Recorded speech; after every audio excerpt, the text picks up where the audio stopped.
نحمدہ ونصلی علی رسولہ الکریم اما بعد رب اشرح لی صدری ویسر لی امری واحلل عقدۃ من لسانی یفقہوا قولی ربی زدنی علما۔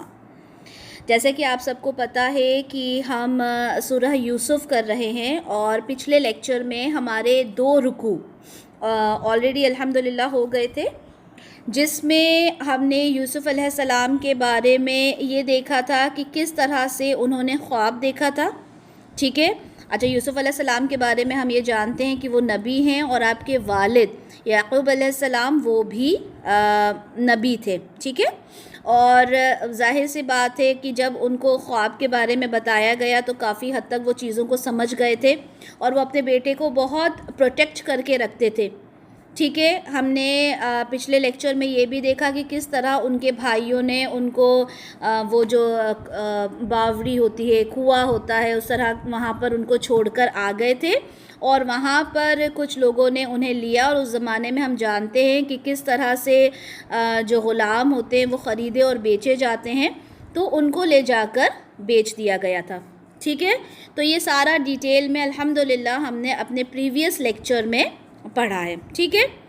اچھا، جیسے کہ پریویس لیکچر میں آپ کو یہ بتایا گیا تھا، یہ ایک جیسے کچھ سینز ہوتے ہیں نا جو چلتے رہتے ہیں، ایک کے بعد ایک سین کو ڈپکٹ کیا گیا، پھر اس کے بعد ایک دوسرا سین آ گیا، تو اسی طرح سے جب آپ دیکھیں گے سورہ یوسف پوری اسی طرح سے ہے، جس طرح سے اب جب وہ وہاں پہ جو وہاں کے جو عزیز مصر کے جو عزیز ہیں وہاں پر وہ پہنچیں گے اور پھر وہاں پر وہ اپنی زندگی گزاریں گے، وہ وہاں کا ایک لمحہ شو کیا گیا۔ پھر اس کے بعد کس طرح سے ان کے اوپر آزمائش آئی، پھر وہ جیل میں گئے اور پھر کس طرح سے ان کا ایک پوزیشن ان کو مصر میں ملی۔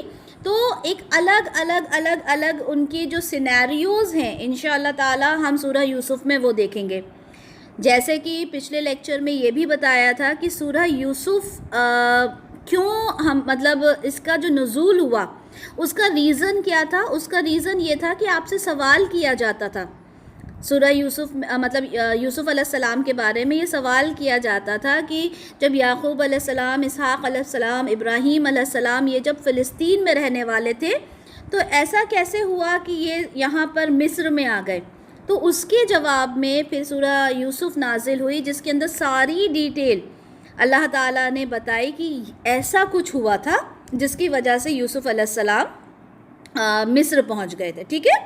تو یہ سب ہم آلریڈی پچھلے لیکچر میں پڑھ چکے ہیں، ٹھیک ہے۔ تو انشاءاللہ تعالی آج جو ہم شروع کریں گے، ہمارا جو آج کا لیکچر ہمارا جو 3rd رکوع سے شروع ہوگا اور 21ویں آیت سے شروع ہوگا، 21 آیت سے، اور اس میں اب جب وہ عزیز مصر جب یوسف علیہ السلام کو لے کر اپنے گھر آئے، ٹھیک ہے۔ اب آپ جسٹ امیجن کریں کہ عزیز مصر کا گھر ہے اور وہ یوسف علیہ السلام کو اپنے ساتھ لے کر آ گئے ہیں، ان کی وائف وہاں پر موجود ہے، ٹھیک ہے۔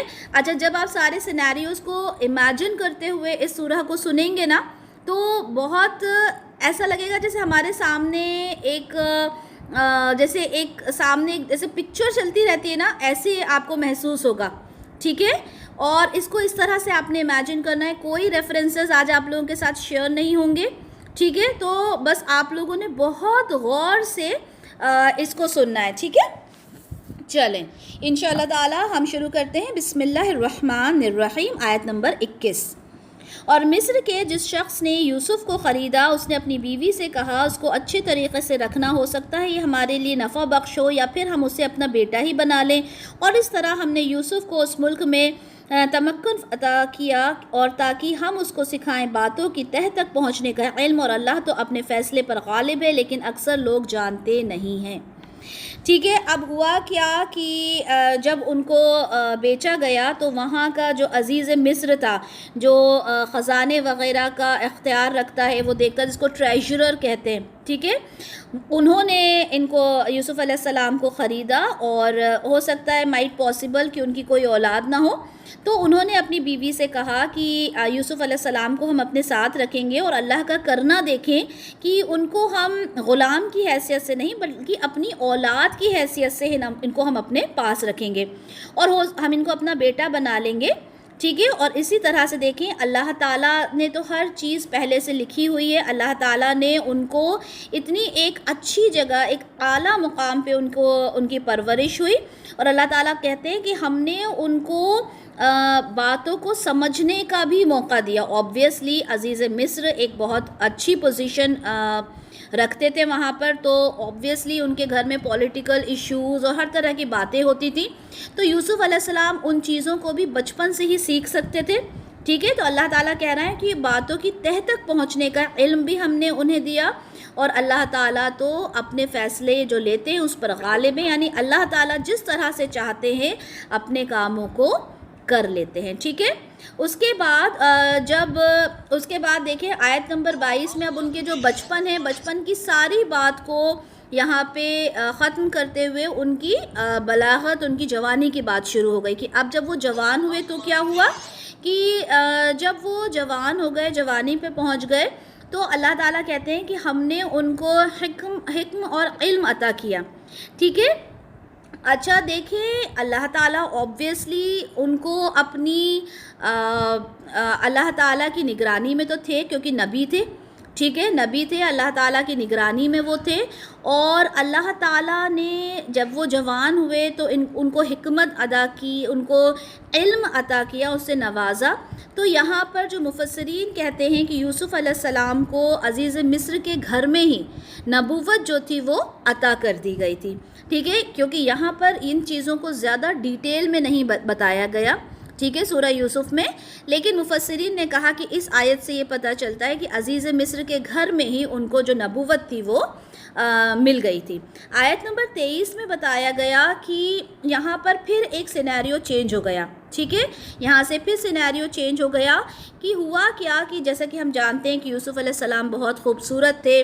اب جب اپنی جوانی پر پہنچے تو جو ان کی جو عزیز مصر کی جو بیوی تھی, اچھا دیکھیں عزیز مصر کی بیوی کا نام آپ کو قرآن میں کہیں نہیں ملے گا. ٹھیک ہے. لیکن تورات میں آتا ہے کہ ان کا نام زلیخا تھا. ٹھیک ہے. واللہ عالم, کیونکہ یہاں پر ان کا نام نہیں لیا گیا. جو ہم سنتے ہیں کہ جو یوسف علیہ السلام کے جو ساری جو باتیں ہیں اس میں وہ جو عورت تھی اس کا نام زلیخا تھا, ہم سب جانتے ہیں. لیکن قرآن میں ان کا نام کہیں بھی نہیں آتا. آپ جہاں پہ بھی دیکھیں گے آپ وہاں پر عزیز مصر کی بیوی اس نام سے ہم قرآن میں دیکھتے ہیں. ٹھیک ہے. تو انہوں نے آیت نمبر 23 میں ہے کہ انہوں نے کوشش کیا کی, انہوں نے یہ کوشش کی کہ کسی طرح سے یوسف علیہ السلام کو اپنی طرف اٹریکٹ کر لیں, مائل کر لیں. ٹھیک ہے. اور انہوں نے کیا کیا, جب دیکھا کہ ان کی بیوی نے جب یہ دیکھا کہ مطلب ان کے ہسبینڈ گھر پر نہیں ہے, تو یوسف علیہ السلام کو اپنی طرف اٹریکٹ کرنے کی کوشش کی اور دروازے وغیرہ سب بند کر لیے اور کیا بولی کہ آپ میرے مطلب جلدی سے میرے پاس آ جاؤ. ٹھیک ہے. اب یوسف علیہ السلام ظاہر سی بات ہے اللہ کے نبی تھے, اللہ کے نبی تھے تو نیک بندے تھے. تو انہوں نے کہا کہ میں اللہ کی پناہ طلب کرتا ہوں, وہ میرا رب ہے, اس نے مجھے اچھا ٹھکانہ دیا, بے شک ظالم لوگ فلاح نہیں پایا کرتے. ظاہر سی بات ہے اللہ کے نبی تھے, وہ یہ چیزوں کو جانتے تھے, ان کا جو نفس تھا اس پہ قابو تھا ان کا. انہوں نے کہا کہ نہیں, میں تو اللہ کی پناہ چاہتا ہوں اور میں یہ سارے برے کام جو آپ مجھ سے کرنے کے لیے کہہ رہی ہو یہ میں کبھی نہیں کر سکتی. اچھا یہاں پر آپ دیکھیں, یہاں پر جو ایک لفظ آیا ہے وہ آیا ہے ربی. ٹھیک ہے. یہاں پہ آیا انہو ربی احسنا, تو وہ میرا رب ہے. اب یہاں پہ رب سے مراد دو چیزیں لی گئی ہیں. آپ جانتے ہوں گے کئی بار آپ لوگوں کو بتایا گیا ہے کہ عربک میں رب کا مطلب مالک ہوتا ہے, اونر کہا جاتا ہے. ٹھیک ہے. تو یہاں رب سے دو مراد لی گئی ہیں, ایک تو گھر کا مالک جو عزیز مصر تھا, اور دوسرا ربی یعنی میرا رب یعنی اللہ. دونوں معنی اس کے ہو سکتے ہیں کہ میرا اللہ جو ہے اس نے مجھے رہنے کا اچھا ٹھکانہ دیا, میرا رب سب دیکھ رہا ہے, میں اپنے رب کے ساتھ خیانت نہیں کر سکتا. یہاں سے اللہ بھی معنی ہے اور اس کا معنی جو اونر آف دا ہاؤس ہے, ٹھیک ہے, اس سے بھی لیا جاتا ہے کیونکہ عربک میں رب کا مطلب اونر ہوتا ہے. آیت نمبر 24 دیکھتے ہیں کہ کیا ہوا کہ اس عورت نے تو ارادہ کر ہی لیا تھا, اس عورت کا تو ارادہ تھا ہی کہ کسی طرح سے یوسف علیہ السلام کو اپنی طرف اٹریکٹ کر لے, اور پھر اس کے آگے کی فردر سٹیپ کیا ہوتی ہے, آبویسلی زنا. ٹھیک ہے. تو ایک بہت بڑا گناہ، جیسے کہ ہم جانتے ہیں زنا ایک بہت بڑا گناہ ہے، تو اس کا ارادہ اس عورت نے تو کر ہی لیا تھا.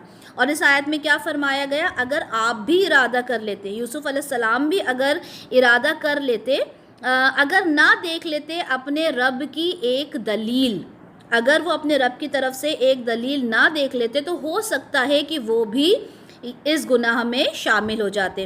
یہاں ایک بات کلیئر کر دوں کہ نبی جو ہوتے ہیں ان کا نفس پہ اپنا قابو ضرور ہوتا ہے، لیکن نبی ہوتے تو آفٹر آل ایک بشر ہیں، انسان ہوتے ہیں. ٹھیک ہے، ہو سکتا ہے کہ وہ کسی گناہ میں ملوث ہو جائیں، کیونکہ وہ بھی انسان ہی ہوتے ہیں. تو اللہ تعالیٰ کہہ رہے ہیں کہ ہو سکتا ہے کہ وہ بھی کسی گناہ میں مطلب گناہ کی طرف اپنا ارادہ کر لیتے اگر ہم ان کو ایک دلیل نہ دکھاتے.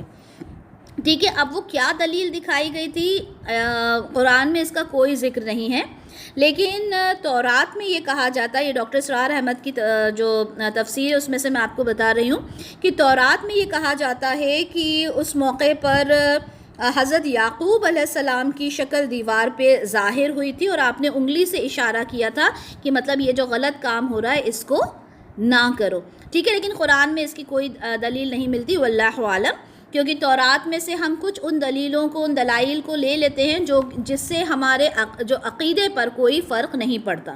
ٹھیک ہے، تو قرآن میں صرف یہ بات آئی ہے کہ ان کو اگر دلیل نہ دکھائی جاتی تو ہو سکتا ہے کہ وہ بھی اس گناہ میں ملوث ہو جاتے. ٹھیک ہے، اور یقیناً وہ ہمارے چنے ہوئے بندوں میں سے تھے. ظاہر سی بات ہے وہ نبی تھے، کیسے ہو سکتا تھا کہ وہ گناہ کرتے؟ جس طرح سے نبی کریم صلی اللہ علیہ وسلم نے کہا تھا نا کہ جب وہ اپنی اہلیہ کے ساتھ جا رہے تھے تو انہوں نے کہا تھا کہ دیکھو یہ میری بیوی ہے، اگر میں ان کو گھر تک چھوڑ کر آ رہا ہوں.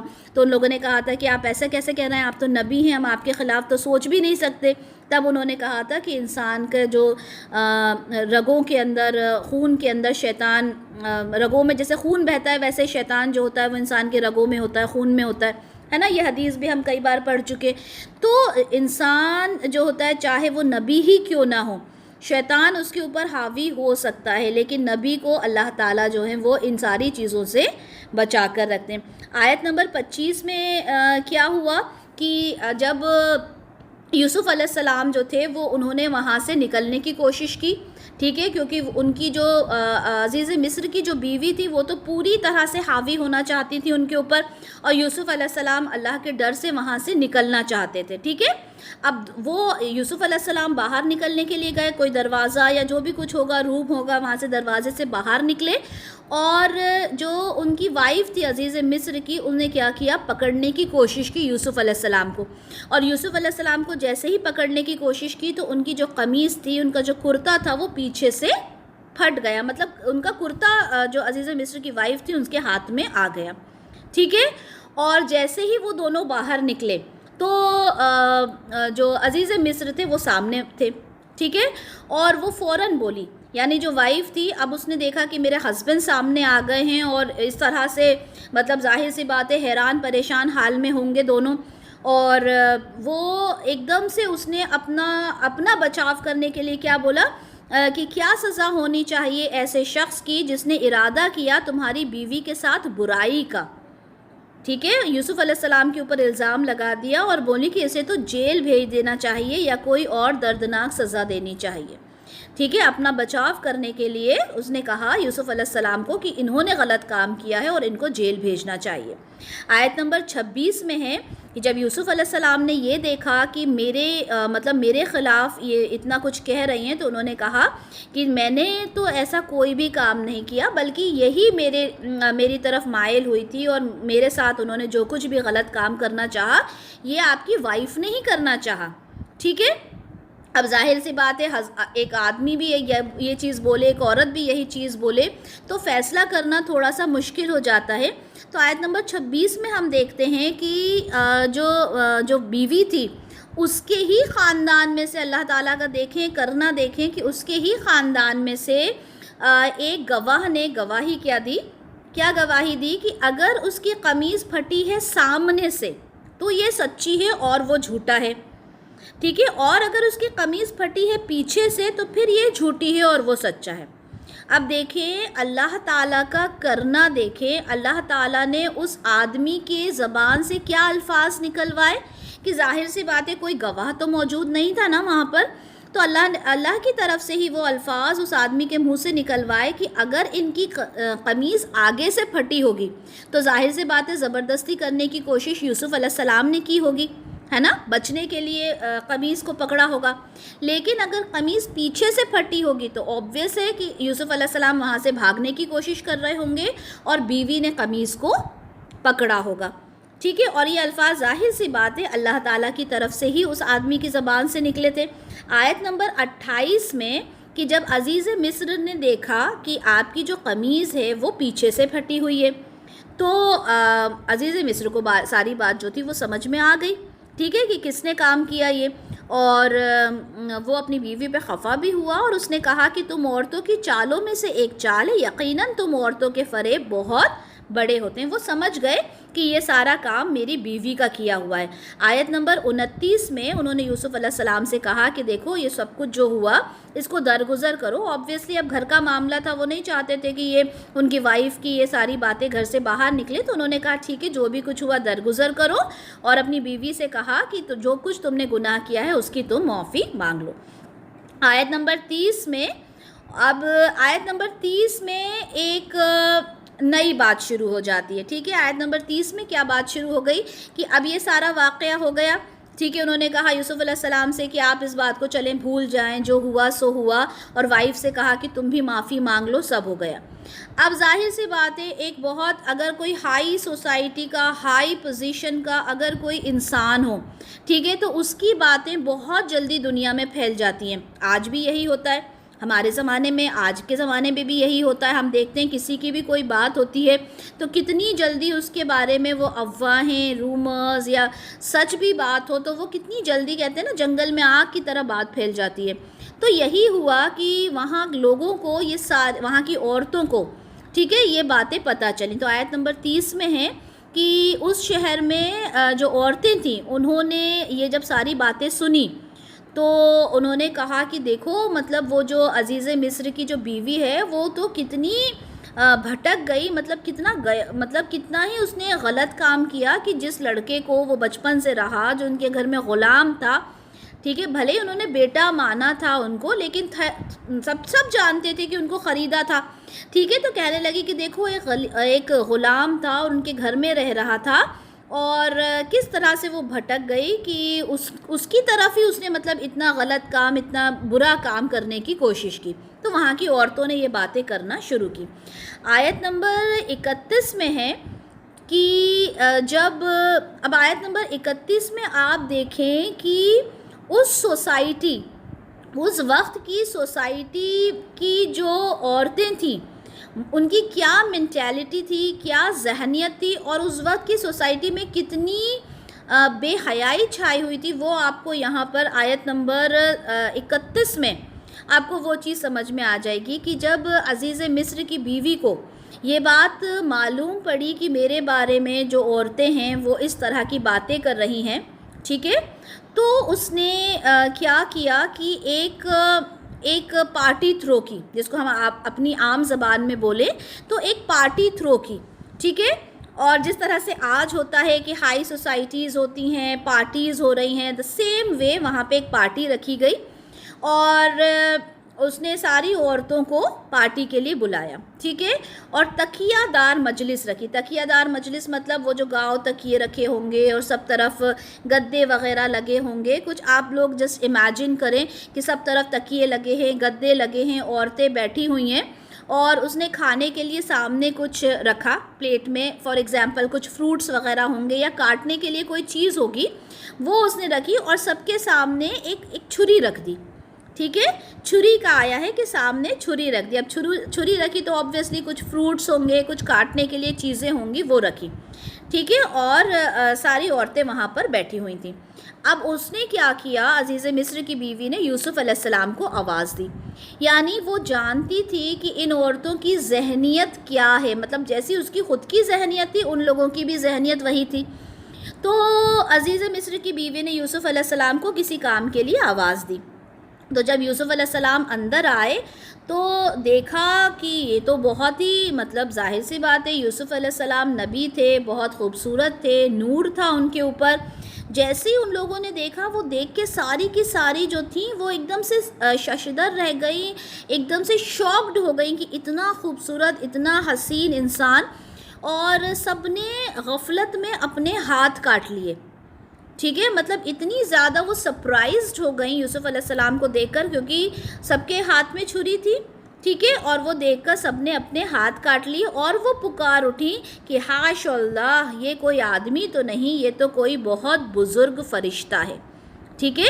یعنی ان کی خوبصورتی، ان کی بزرگی دیکھ کر انہوں نے کہا کہ یہ کوئی انسان نہیں، یہ تو ملک کریم، یہ تو کوئی فرشتہ ہے، کوئی بہت بزرگ فرشتہ ہے، ٹھیک ہے۔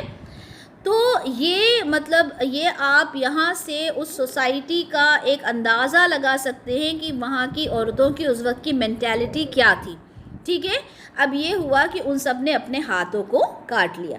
آیت نمبر 32 میں ہے کہ اب یہاں پر آپ بے حیائی کا ایک اور لیول دیکھیں کہ جب عزیز مصر کی بیوی نے جب یہ دیکھا کہ سب نے اپنے ہاتھ کاٹ لیے، تو اب اس نے اپنی جو بات کس طرح سے رکھی کہ دیکھو تم لوگ تو مجھ سے کہہ رہے تھے نا کہ میں کیسے اس آدمی کے عشق میں پاگل ہو گئی، میں کیسے اس سے اٹریکٹ ہو گئی، اور میں نے کیسے یہ بے گناہی کا کام کیا۔ دیکھو اس کو تم دیکھو، اس کی وجہ سے مطلب اگر تم لوگوں نے بھی اپنے ہاتھ کاٹ لیے تو دیکھو تم کتنا یہ مطلب یہ ہے ہی ایسا انسان کہ کوئی بھی اس کے اوپر فدا ہو جائے، ٹھیک ہے۔ اب لیکن اس کے بعد ایک اور بے حیائی کا لیول آپ دیکھیں، وہ کہنے لگی کہ میں نے تو اس کو پھسلانا چاہا لیکن وہ بچا رہا، اگر اس نے وہ نہ کیا جو میں اسے حکم دے رہی ہوں تو وہ لازماً قید میں پڑا رہے گا اور ضرور جو ہے وہ ذلیل ہو کر رہے گا، ٹھیک ہے۔ تو یہ ایک بہت ہی بڑا گناہ کا کام، ٹھیک ہے، مطلب ایک بہت ہی مطلب آپ دیکھیں کہ یہاں پہ لیول دیکھیں، اس کی بے حیائی کا لیول دیکھیں، اور جو گناہ اس زمانے میں ہو رہا ہے اس کا لیول دیکھیں کہ جب سارا سب کچھ دیکھ لیا تو اس کے بعد بڑی ہی بے حیائی کے ساتھ وہ یہ کہہ رہی ہیں کہ اگر وہ مطلب میرے قابو میں نہ آیا، میری بات نہ مانی، تو ضرور یہ ہوگا کہ وہ لازماً قید میں پڑا رہے گا اور ضرور ذلیل ہوگا۔ اچھا، یہاں پر ایک چیز میں آپ کو بتانا چاہتی ہوں کہ یہاں پر آیا ہے کہ وہ لازماً قید میں جائے گا، ٹھیک ہے۔ قید میں جانے کے لیے یہاں پہ لفظ آیا ہے لازماً، یہاں پہ گرامیٹیکل جو پوائنٹس ہیں وہ میں آپ کو سمجھا نہیں سکتی، لیکن الحمدللہ میں نے یہ چیز پڑھی ہے کہ اس میں گرامیٹیکل آسپیکٹ سے جب ہم دیکھتے ہیں تو جہاں پہ قید کا لفظ آیا ہے نا، وہاں پر آیا ہے مطلب 100% آئی ایم شیور کہ میں اس کو قید میں بھیج کر ہی رہوں گی، ٹھیک ہے۔ اور جب ذلیل کی بات آئی تو آیا ہے ضرور ذلیل ہو کر رہے گا، کیونکہ ذلیل کرنے کا کام اللہ کا ہے، اللہ چاہیں گے تو کوئی ذلیل ہوگا۔ یعنی 100% شیور تھی وہ عورت کہ ان کو میں جیل میں تو ضرور بھیجوں گی، لازماً بھیجوں گی، ہاں ذلیل یہ ہوگا، مطلب ہاں ہوگا ذلیل، ٹھیک ہے۔ تو یہاں پہ گرامیٹیکل اللہ تعالیٰ کی جو ووکیبلری ہے نا وہ بہت ہی شاندار ہے۔ انشاءاللہ تعالیٰ جب ہم ان چیزوں کو سمجھیں گے تو ان باتوں کو ہم بہت اچھے سے سمجھ پائیں گے، ٹھیک ہے۔ تو یہ چیز جو ان کی وائف تھی اس نے یہ بات بولی۔ آیت نمبر 33 میں جب یوسف علیہ السلام نے یہ ساری باتیں سنی اور دیکھا کہ ان عورتوں نے اپنے ہاتھ کاٹ لیے، اور یہ دیکھا کہ کس طرح سے عزیز مصر کی بیوی جو ہے وہ مجھے کسی بھی قیمت پہ حاصل کرنا چاہتی ہے، مجھے اس گناہ کے کام میں انوالو کرنا چاہتی ہے، تو یوسف علیہ السلام نے اپنے اللہ تعالیٰ سے دعا کی کہ اے میرے پروردگار، مجھے قید خانہ پسند ہے اس چیز سے جس کی طرف یہ مجھے بلا رہی ہے۔ اوبویسلی کوئی بھی جب نیک انسان ہوگا، اور پھر وہ تو نبی تھے، کوئی بھی نیک انسان ہوگا وہ قید کو زیادہ پسند کرے گا اس سے کہ اس کو اس گناہ کے کام میں انوالو کیا جائے۔ تو نبی تھے، اوبویسلی انہوں نے کیا کہا کہ میں قید میں رہنا پسند کروں گا اللہ تعالیٰ کہ جس گناہ کے لیے یہ مجھے بلا رہی ہے، اور اگر تو نے مجھ سے دور نہ کر دیا ان کی چالوں کو تو ہو سکتا ہے کہ میں بھی ان کی طرف مائل ہو جاؤں اور جاہلوں میں سے ہو جاؤں۔ یہاں پر ایک بہت امپورٹنٹ نقطہ سمجھنے والا یہ ہے کہ جو نبی ہوتے ہیں وہ بھی انسان ہی ہوتے ہیں، اور جس طرح سے انسان کی رگوں میں شیطان جو ہوتا ہے وہ خون بن کر بہتا ہے، اسی طرح سے جو نبی ہوتے ہیں وہ بھی ہو سکتا ہے کہ وہ ان چالوں میں آ جائیں، ٹھیک ہے۔ تو یہاں پر وہ کہہ رہے ہیں کہ اللہ تعالیٰ مجھے اس عورت سے اور ان عورتوں کی چالوں سے مجھے بچا دیجئے تاکہ میں اس گناہ سے بچ جاؤں، اور مجھے تو آپ قید خانے میں ڈلوا دیجئے، وہی بہتر ہے، کیونکہ سن لیا تھا انہوں نے کہ عزیز مصر کی بیوی کہہ رہی ہے کہ اس کو تو جیل میں ڈال دیا جائے، تو نہیں تو ایسا نہ ہو کہ میں جاہلوں میں سے ہو جاؤں، اللہ مجھے بچائیے، میری مدد کیجئے، ٹھیک ہے۔ اور یہی ہمارا کام ہے کہ جب ہمارے اوپر کوئی پریشانی آئے تو ہم اللہ تعالیٰ سے مدد مانگیں، کیونکہ اس وقت اللہ تعالیٰ ہماری ضرور سنتے ہیں۔ آیت نمبر 34 میں ہے، تو آپ کے رب نے آپ کی دعا قبول کر لی اور ان عورتوں کی چالوں کو آپ سے پھیر دیا، یقیناً وہی سننے والا اور جاننے والا ہے۔ کس طرح سے دعا قبول کی اللہ تعالیٰ نے کہ ان کو جیل بھیج دیا گیا، ٹھیک ہے۔ آیت نمبر 35 میں یہ چیز ہے۔ پھر ان لوگوں کی یہ بات سوجھی ساری نشانیاں دیکھ لینے کے بعد کہ اس کو کچھ عرصے کے لیے جیل میں ڈال دیا جائے۔ ظاہر سی بات ہے، یہ بات تو عزیز مصر کو معلوم تھی کہ یوسف علیہ السلام بے گناہ ہیں، ٹھیک ہے، لیکن اب یہ جو ہاتھ کاٹنے والی بات ہوئی اور ساری ہائی سوسائٹی کی جو مطلب جو کہتے ہیں نا ایلیٹ گروپ کی جو ویمن تھیں ساری وہاں پر موجود تھیں، اور یہ چیز ہوئی کہ ان کے ہاتھ کٹ گئے، تو اب جب ایلیٹ گروپ ہے تو ظاہر سی بات ہے وہ ساری باتوں کو تو تھوڑا سا دبایا جانا تھا، ٹھیک ہے۔ اس کو عورتوں کو تو نہیں بلیم کر سکتے تھے وہ کہ ہم سب اپنی عورتوں کو بلیم کریں، یا عزیز مصر کہتے ہیں کہ میری عورت نے اتنا غلط کام کیا ہے، تو اپنی عورتوں کو تو انہوں نے بچانے کی کوشش کی، اور کیا کیا، یوسف علیہ السلام کو قید کر دیا، ٹھیک ہے۔ اور ظاہر سی بات ہے اگر وہ یہ عورت یہ سوچ رہی ہو کہ یہ میری وجہ سے ہوا، میں نے قید کروا دیا، تو ہم یہ دیکھ چکے کہ یوسف علیہ السلام نے دعا کی تھی کہ یا اللہ مجھے اس فریب سے، اس گناہ سے بچا لے، اور اللہ تعالیٰ نے ان کی دعا قبول کر لی اور وہ جیل میں چلے گئے، ٹھیک ہے۔ آیت نمبر 36 میں کیا ہوا کہ آیت نمبر 36 میں اب ایک نیا سین سوچیں، ٹھیک ہے۔ ابھی تک آپ نے کیا دیکھا، پہلے میں نے آپ کو کہا کہ ابھی سوچیں کہ عزیز مصر کا گھر ہے، ٹھیک ہے، پھر میں نے آپ سے سوچا کہ وہ پارٹی تھرو کی ہے، اس کو امیجن کریں۔ اب آپ لوگوں نے کیا امیجن کرنا ہے، جیل امیجن کرنا ہے، ٹھیک ہے، جیل خانہ ہے جس میں یوسف علیہ السلام ہے، ٹھیک ہے، اور اسی میں اسی جیل میں دو نوجوان اور انٹر ہوئے، ٹھیک ہے، آیت نمبر 36 میں ہے، اور دو نوجوان انٹر ہوئے، اور اس میں سے ایک نے کہا کہ میں نے اپنے آپ کو خواب میں دیکھا ہے کہ میں شراب جو ہے وہ نچوڑ رہا ہوں، ٹھیک ہے، اور دوسرے نے کہا کہ میں نے اپنے آپ کو خواب میں دیکھا کہ میں اپنے سر پر روٹیاں اٹھائے ہوئے ہوں اور پرندے اس میں سے کھا رہے ہیں، ہمیں ان خوابوں کی تعبیر بتا دیجئے، ہم آپ کو بہت نیکوکار دیکھتے ہیں۔ اب وہ جو دو نوجوان یوسف علیہ السلام کے ساتھ وہاں پہ جیل میں تھے، انہوں نے جب یوسف علیہ السلام کو دیکھا تو انہوں نے کہا کہ ہم آپ کو بہت زیادہ نیکوکار، محسن لفظ آیا ہے اس کی آیت میں کہ محسن دیکھتے ہیں، ٹھیک ہے۔ اب محسن کے کیا دو معنی ہوئے کہ نہایت اخلاص کے ساتھ عبادت کرنے والا، اللہ کی عبادت کرنے والا، اور لوگوں پر احسان کرنے والا۔ محسن کے دو میننگ ہوتے ہیں، یعنی اخلاص کے ساتھ اللہ کی عبادت کرنا اور لوگوں پر احسان کرنا، ٹھیک ہے۔ تو ان دو کردار سے جو محسن لفظ استعمال کیا گیا، یہاں سے یوسف علیہ السلام کا جو کیریکٹر ہے وہ ہمیں پتہ چلتا ہے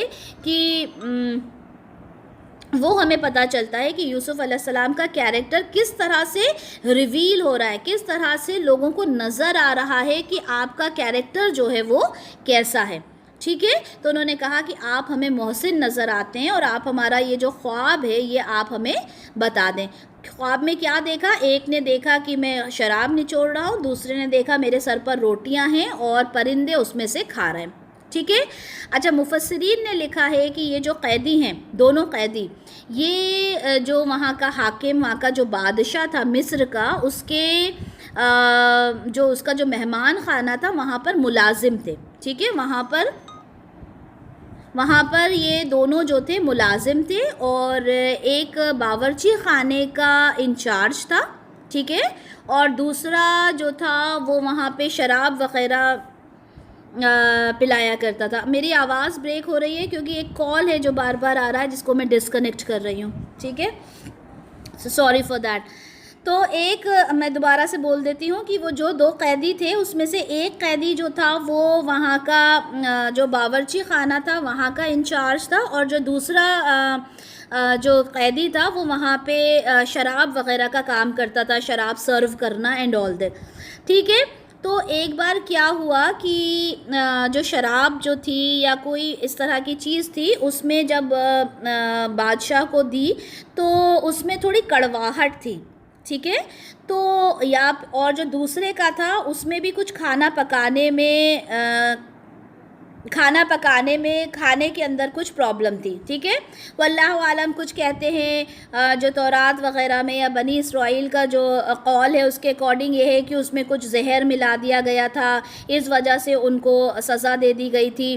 لیکن ہم دیکھتے ہیں قرآن میں ایسی کوئی بات نہیں بتائی گئی, واللہ عالم, ریزن کچھ بھی ہوا ہو. لیکن ہاں یہ بات پکی ہے کہ وہ جو دونوں نوجوان تھے وہ بادشاہ کے ملازم تھے, اور وہ کسی گناہ کی وجہ سے یا کوئی انہوں نے ہو سکتا ہے کوئی چھوٹی موٹی غلطی کی ہو, جو بھی ریزن رہا ہو, وہ قید خانے میں آ گئے تھے اور انہوں نے اپنا جو خواب تھا وہ یوسف علیہ السلام کو بتا دیا, ٹھیک ہے.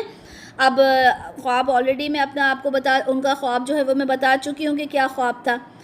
تو انہوں نے اپنا خواب بتایا اور یوسف علیہ السلام سے اس کی تعبیر پوچھی. آیت نمبر 37 دیکھتے ہیں کہ یوسف علیہ السلام نے کہا کہ اوکے, جب تمہیں کھانا دیا جائے گا, ظاہر سی بات ہے جیل تھا, اس کے اندر رولز ہوتے ہوں گے, ٹائمنگز ہوتا ہوگا, کھانے کا کوئی ٹائم ہوتا ہوگا. تو کہا کہ ٹھیک ہے, جب کھانا تم کو دیا جائے گا اس سے پہلے میں تم دونوں کو یہ جو خواب ہے اس کی تعبیر تمہیں بتا دوں گا. اب یہاں سے دیکھیں آپ, یہاں سے اس آیت سے شروع ہوتا ہے ایک نبی کا کام. نبی کا کام کیا ہوتا ہے؟ دعوت دینا. اس بات کو ذہن میں رکھنا ہے کہ دعوت دینے کا کام صرف نبی کا نہیں ہوتا بلکہ ہر ایک انسان کا ہوتا ہے, میرا ہے, آپ کا ہے. جب بھی ہم کسی جگہ پر بیٹھیں کوشش کریں کہ کہاں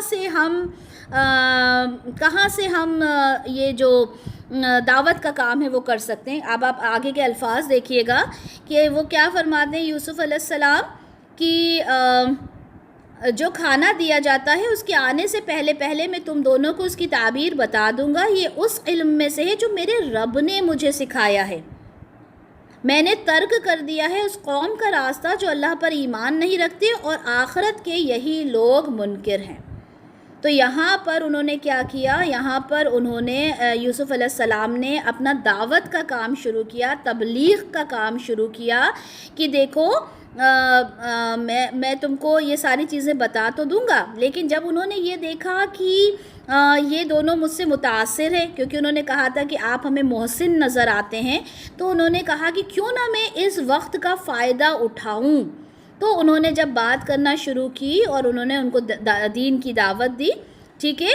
اور انہوں نے کیا کہا؟ انہوں نے کہا کہ دیکھو یہ جو تم باتیں ہیں نا ان کو تم اپنے ذہن میں رکھو. پہلی چیز کیا کہ اللہ کے حضور قیامت کے دن تم کو جواب دینا ہوگا, یعنی قیامت کا تصور دیا. دوسری بات انہوں نے اپنی باتوں سے کیا سمجھائی کہ توحید کا عقیدہ سمجھایا. تھوڑی سی ہی باتوں میں انہوں نے کیا کچھ سمجھا دیا. پہلی بات قیامت کا تصور دیا, دوسری بات عقیدہ توحید سمجھایا, اور تیسری بات انہوں نے کیا سمجھائی کہ نبی کی ہدایت کے مطابق ان کے تقاضے پورے کرنا. یعنی نبی جو بات سمجھا رہا ہے, کیونکہ وہ نبی تھے, جیسے میں نے کہا تھا کہ عزیز مصر کے گھر میں انہیں نبی بنا دیا گیا تھا, اللہ کی طرف سے نبوت ان کو مل گئی تھی. تو نبی کے جو ہدایت ہے اس کے اکارڈنگ تقاضوں کو پورا کرنا, ٹھیک ہے. تو یہ ساری چیزیں یوسف علیہ السلام نے ان دونوں کو سکھائیں, ان دونوں کو بتائیں, ٹھیک ہے. تو انہوں نے اپنی بات کو آگے بڑھاتے ہوئے اسی بات کو مطلب خواب کی تعبیر کے ساتھ انہوں نے اپنی بات کو آگے شروع کیا. اللہ کی طرف جو دعوت دینا تھی وہ کام انہوں نے شروع کیا. آیت نمبر 38 میں ہم دیکھیں کہ وہاں پر انہوں نے دعوت کو وہیں ختم نہیں کیا, انہوں نے آگے کیا کہا کہ میں تو پیروی کرتا ہوں اپنے آباء و اجداد کی. دیکھیں ابھی تک بچپن سے لے کر وہ وہاں پر تھے, شرک کے ماحول میں رہے, کوئی وہاں پر اللہ کی عبادت کرنے والا نہیں تھا, لیکن انہوں نے کیا کہا کہ میں پیروی کرتا ہوں اپنے آباء و اجداد کی. ٹھیک ہے, کون ہے ان کے آباء و اجداد؟ یہاں پر نام لیا انہوں نے باقاعدہ, ابراہیم, اسحاق اور یعقوب. ٹھیک ہے, ہم سب جانتے ہیں یعقوب علیہ السلام کے بیٹے تھے, ان کے یعقوب علیہ السلام کے والد اسحاق علیہ السلام اور اسحاق علیہ السلام کے والد ابراہیم علیہ السلام. تو انہوں نے کیا کہا کہ میں ان کی پیروی کرتا ہوں اور ان کے طریقے کو فالو کرتا ہوں. ٹھیک ہے, ہمارے لیے یہ روا نہیں کہ ہم اللہ کے ساتھ کسی بھی شے کو شریک کریں. یہ اللہ کا بڑا فضل ہے ہم پر اور ہم سب لوگوں پر, لیکن اکثر لوگ شکر نہیں کرتے. اب دیکھیں کس طرح سے وہ دعوت کا کام کر رہے ہیں. دیکھیں یہاں پر ایک چیز سمجھانا بہت ضروری ہے اس آیت میں, کہ ایک تو ہوتا ہے وہ عقیدہ جو بچہ اپنے والدین سے سیکھتا ہے. ٹھیک ہے, اور لیکن وہ جب شعور پر پہنچتا ہے, جب وہ سمجھدار ہوتا ہے, تو اس کا عقیدہ اس کے شعور کے اکارڈنگ ہوتا ہے. ہم دیکھتے ہیں نا بہت سے بچے ہوتے ہیں جو مطلب مسلم گھر میں پیدا نہیں ہوتے, لیکن اس کے باوجود وہ اسلام کو قبول کرتے ہیں. کیوں؟ کیونکہ وہ سمجھ جاتے ہیں کہ جو بہترین دین ہے, اللہ تعالیٰ کہتے ہیں نا کہ جو دین ہے, اصل دین ہے, وہ تو اسلام ہی ہے. تو وہ اس چیز کو سمجھ جاتے ہیں اور اسلام کو قبول کر لیتے ہیں.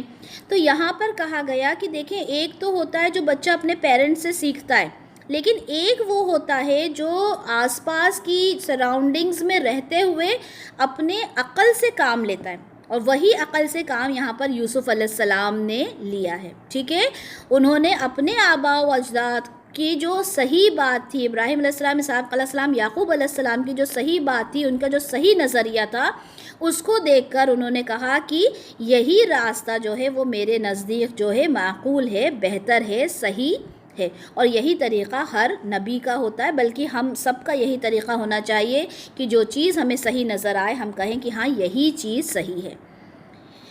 آیت نمبر 39 میں فرمایا, اے میرے جیل کے دونوں ساتھیوں, کیا بہت سے متفرق رب بہتر ہیں یا اکیلا اللہ سب پر حاوی اور غالب ہے؟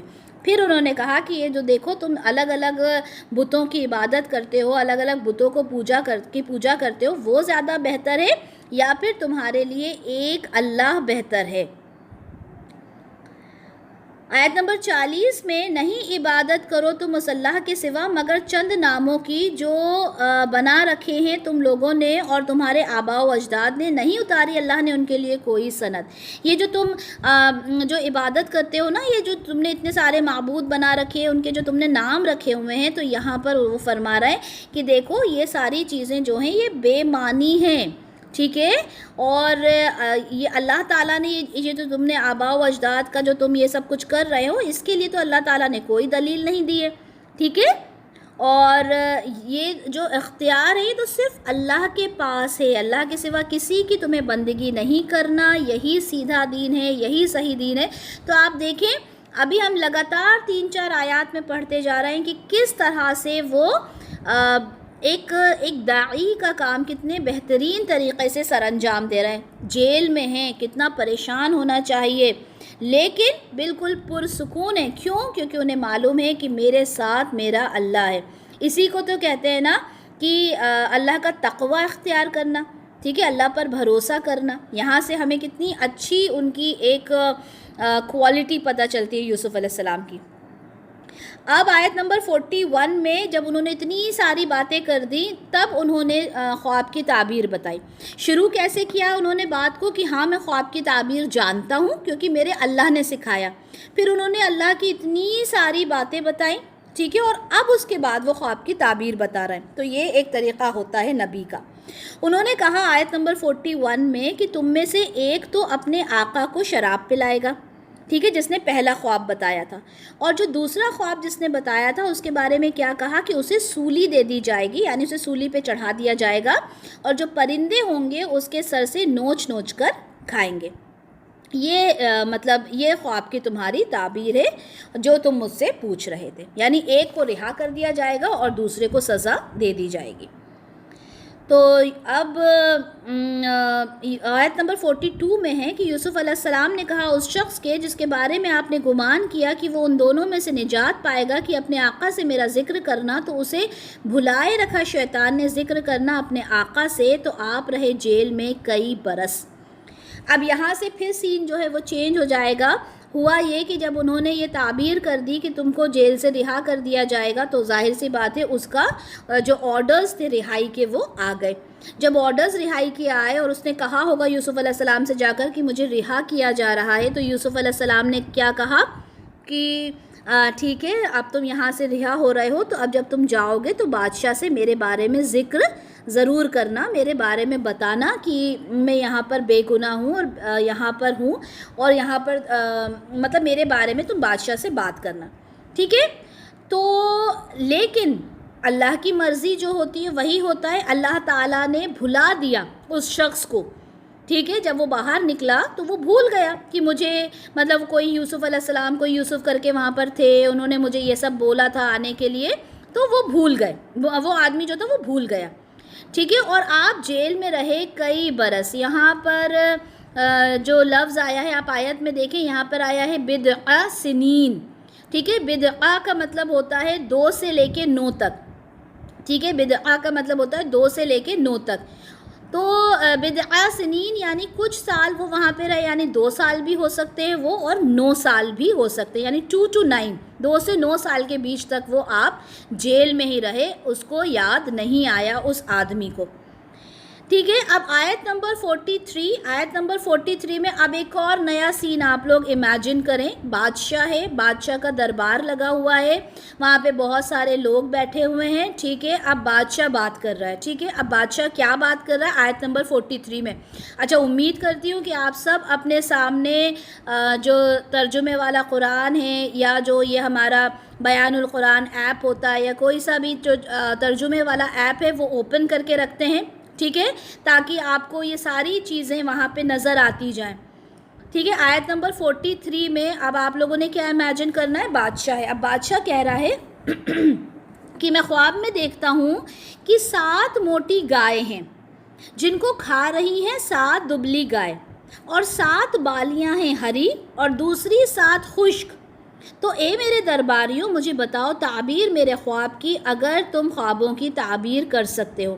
یہ خواب بہت ہی امپورٹنٹ خواب ہے جو اس بادشاہ نے دیکھا، اور یہاں سے تو ساری چیزیں بدل جاتی ہیں، مطلب پورا جو بنی اسرائیل کا جو نظام ہے، یوسف علیہ السلام کی جو رہائی ہے جیل سے، ہر چیز یہاں سے چینج ہو جاتی ہے، ٹھیک ہے۔ انہوں نے خواب میں کیا دیکھا کہ اس بادشاہ نے خواب میں دیکھا کہ 7 موٹی گائے ہیں، 7 دبلی گایوں کو وہ کھا رہی ہیں، 7 ہری بالیاں ہیں، 7 خشک بالیاں ہوتی ہیں نا، وہ جو گیہوں کی جس میں گیہوں لگتا ہے اور وہ لگی ہوتی ہے، تو 7 ہری بالیاں ہیں اور 7 خشک بالیاں ہیں۔ تو اس کی تعبیر انہوں نے پوچھی۔ اچھا، یہ جو بادشاہ ہے اس کے بارے میں آپ کو میں بتا دوں کہ ہکسوس کنگز ہوتے تھے، چرواہے بادشاہ کہلاتے تھے۔ یہ وہ بادشاہ، ہم جانتے ہیں کہ مصر کے جو بادشاہ ہوتے ہیں وہ فرعون ہوتے ہیں جو موسیٰ علیہ السلام کے زمانے میں تھے، ٹھیک ہے۔ تو یہ مطلب یہ جو فرعون ہے وہ نہیں ہے، ٹھیک ہے۔ یہ ہکسوس کنگز ہوتے تھے، چرواہے بادشاہ ان کو کہا جاتا تھا۔ اور اب آپ یہ کہیں گے جب مصر میں فرعون ہوتا ہے تو یہ ہکسوس کنگ کیسے تھے؟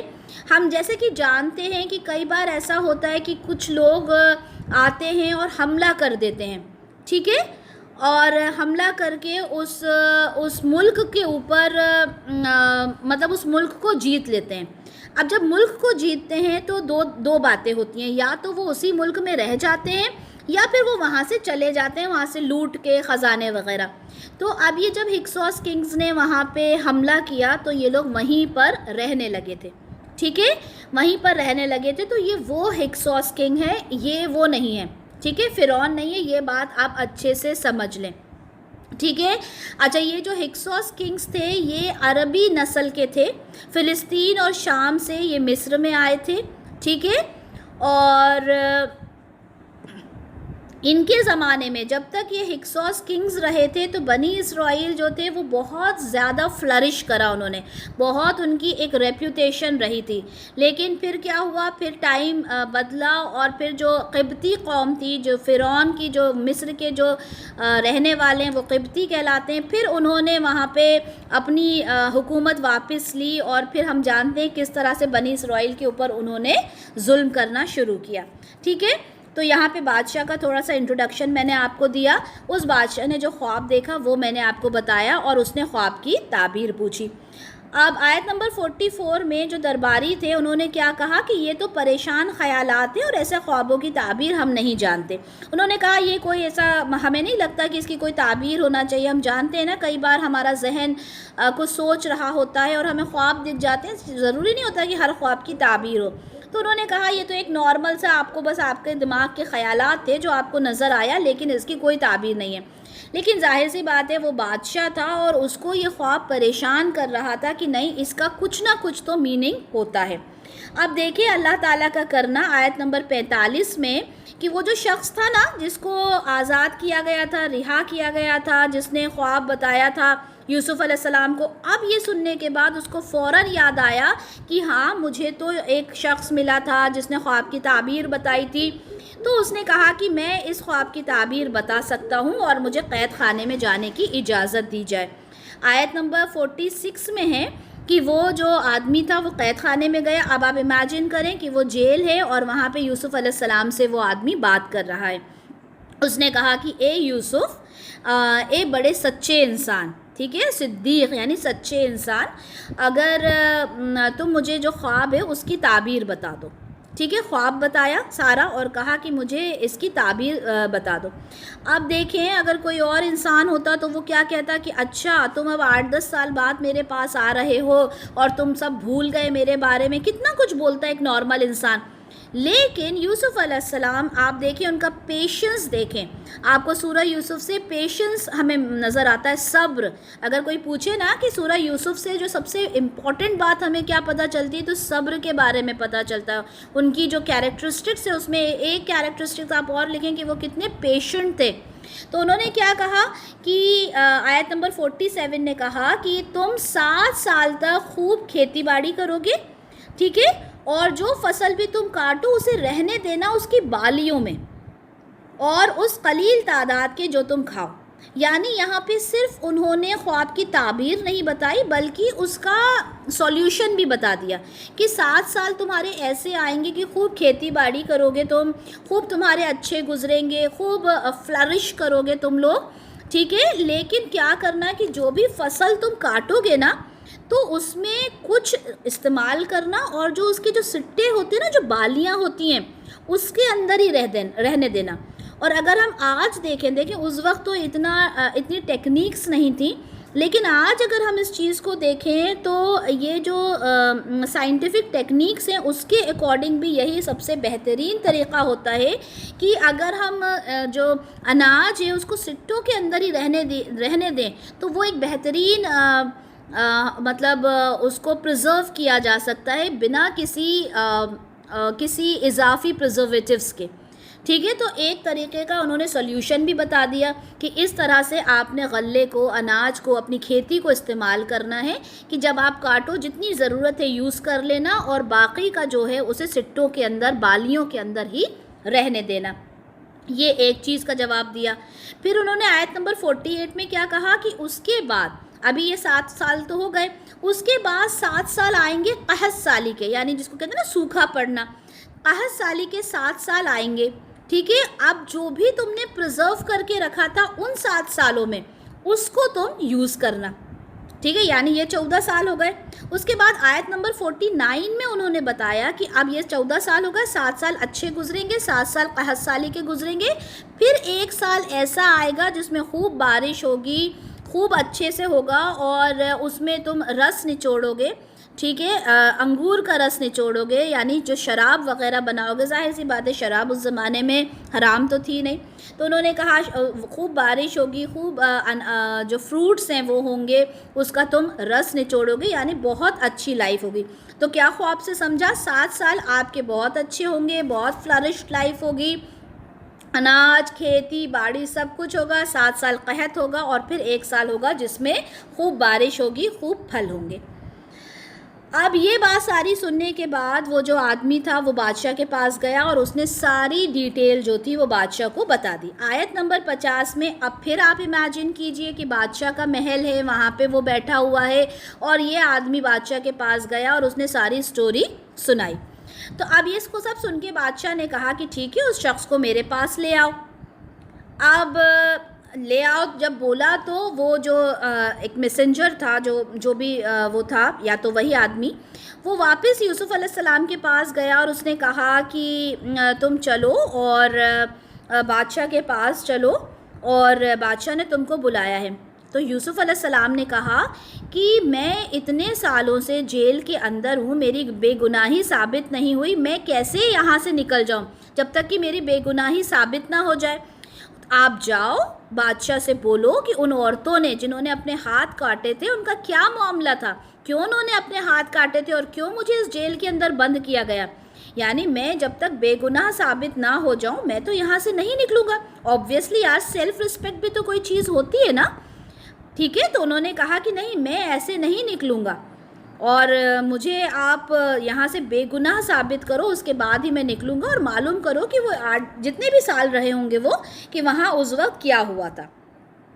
تو اب جب اس نے جا کے بادشاہ کو ساری بات بتائی، اب بادشاہ نے انویسٹیگیشن شروع کیا اور اس نے پوچھا کہ اس نے ساری عورتوں کو بلایا ہوگا آبویسلی، اور ان عورتوں کو بلا کر پوچھا آیت نمبر 51 میں کہ بتاؤ کہ یہ سب کیا ہوا تھا، کیوں تم لوگوں نے ہاتھ کاٹے تھے اور یوسف کا کیا معاملہ تھا۔ تو انہوں نے کہا کہ اللہ گواہ ہے ہمارے علم میں اس کے بارے میں کوئی بھی برائی نہیں ہے۔ ان عورتوں نے کہا، کیونکہ دیکھیں یہ ساری پلاننگ ہوتی ہے نا، اللہ کی ہوتی ہے۔ میں کئی بار کہتی ہوں کہ اللہ از دا بیسٹ پلانر، اللہ تعالیٰ نے سب کچھ پلان کر رکھا ہے، بس اسی کے اکارڈنگ امپلیمنٹ ہوتا جاتا ہے۔ وی آر جسٹ دا پپٹس، ہم صرف پپٹس ہیں اور اللہ تعالیٰ ہمیں چلاتے جاتے ہیں، ہم چلتے جاتے ہیں، ٹھیک ہے۔ تو اب اتنے سالوں کے بعد ان عورتوں نے بادشاہ کے سامنے اس بات کا اقرار کیا کہ ہمارے نزدیک تو وہ ایک بہت ہی نیک انسان تھا، اس کے اندر کوئی برائی نہیں تھی، اور ہم نے ہی کوشش کی تھی کہ اس کو ورغلائیں، اس کو اپنی طرف مائل کریں، اس کو اٹریکٹ کریں، ایک بہت بڑا گناہ کا کام ہے جو کریں، ٹھیک ہے۔ تو اس پر عزیز کی بیوی بھی بول اٹھی کہ اب حقیقت تو واضح ہو ہی گئی ہے، میں نے ہی اس کو پھسلانے کی کوشش کی تھی اور وہ بالکل سچا ہے۔ جیسے میں نے کہا کہ یہ اللہ تعالیٰ کی پلاننگ میں تھا، اللہ تعالیٰ نے اس کے منہ سے کیا بلوایا، اس نے کہا کہ ہاں یہ ساری جو کچھ ہے یہ تو میری ہی پلاننگ تھی، میرا ہی قصور تھا، میرا ہی گناہ تھا، میں ہی یہ سب کچھ کرنا چاہتی تھی۔ یوسف علیہ السلام جو تھے وہ تو بالکل ہی سچے تھے، صادقین لفظ آیا کہ وہ تو بالکل سچے تھے، پاک صاف تھے، ٹھیک ہے۔ تو ہم مطلب اب ساری جو چیزیں ہو رہی تھیں وہ اللہ کے عین مطابق ہو رہی تھیں، جس طرح سے اللہ چاہ رہے تھے اس کے حساب سے ہی ساری چیزیں ہو رہی تھیں، ٹھیک ہے۔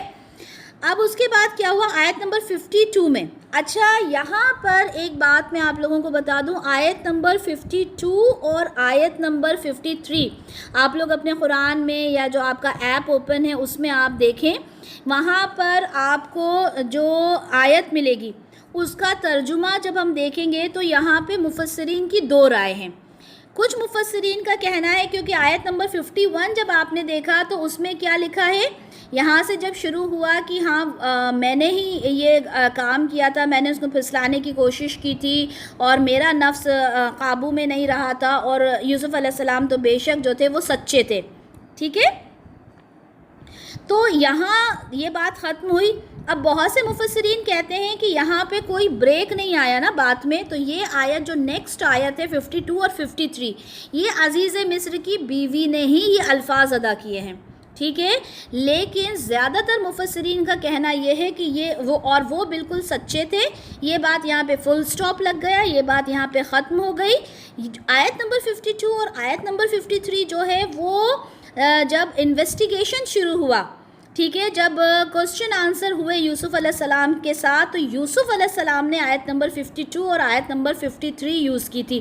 کیوں ان کی طرف سے کیوں منسوب کی گئی یہ دونوں آیات؟ کیونکہ اس کے اندر جو الفاظ استعمال کیے گئے ہیں وہ عزیز مصر کی بیوی کے نہیں ہو سکتے جو اتنے بڑے گناہ میں ملوث تھی، ٹھیک ہے۔ لیکن جو مفسرین یہ کہتے ہیں کہ 52 اور 53 آیات جو ہیں وہ عزیز مصر کی طرف سے ہیں، ان کی دلیل اس بارے میں یہ ہے کیونکہ اس نے سچی توبہ کی تھی، ٹھیک ہے، اس نے توبہ کر لی تھی، تو یہ الفاظ عزیز مصر کی بیوی کی طرف سے بھی ہو سکتے ہیں، ٹھیک ہے۔ تو اس کے دونوں قول ہیں، دونوں میں نے آپ کو بتا دیے مفسرین کے، ٹھیک ہے۔ لیکن زیادہ تر مفسرین یہ کہتے ہیں کہ یہ دونوں قول یوسف علیہ السلام کے ہیں، واللہ عالم، مفسرین نے دونوں ہی باتیں اس میں کہی ہیں۔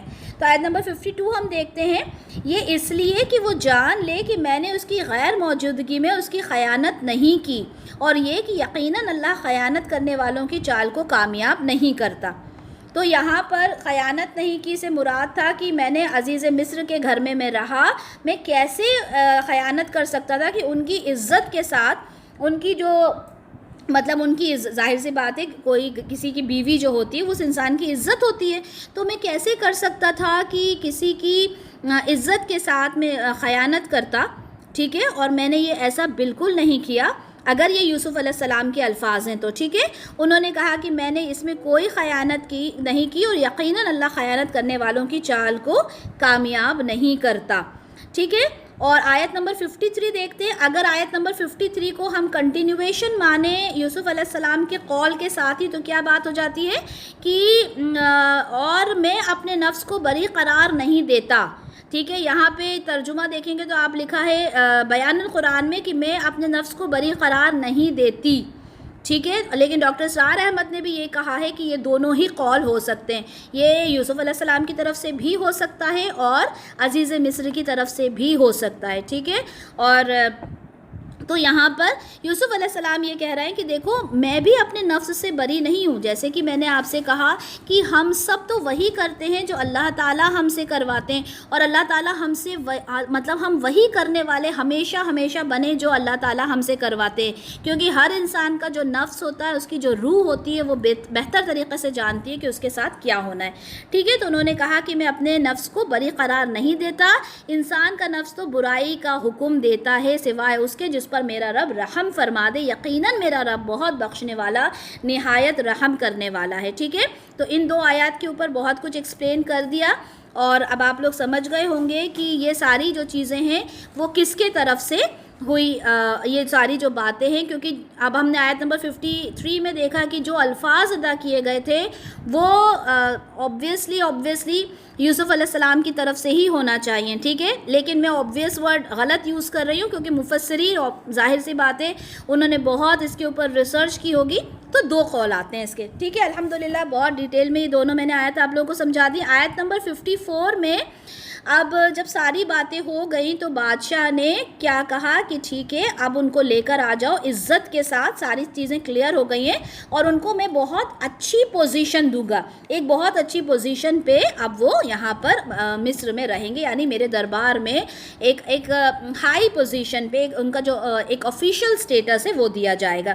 تو یوسف علیہ السلام کو معلوم تھا، انہوں نے خواب کی تعبیر کی تھی کہ ابھی یہاں پہ کیا کچھ ہونا ہے، اچھے دن آئیں گے پھر برے دن آئیں گے، تو آپ نے کہا کہ مجھے خزانوں پہ مقرر کر دیا جائے، میں اس کی حفاظت کروں گا، ٹھیک ہے۔ اور اللہ تعالیٰ نے انہیں تمکن عطا کیا، اور وہ اس زمین پہ یعنی مصر میں ایک بہت ہی اچھی پوزیشن پہ ان کو اپوائنٹ کر دیا گیا، اور وہ جس طرح سے چاہتے وہاں پر رہ سکتے تھے۔ آیت نمبر 57، اور آخرت کا اجر تو بہت ہی بہتر ہے ان کے لیے جو ایمان لائے، تقوی کی روش اختیار کر رکھیں۔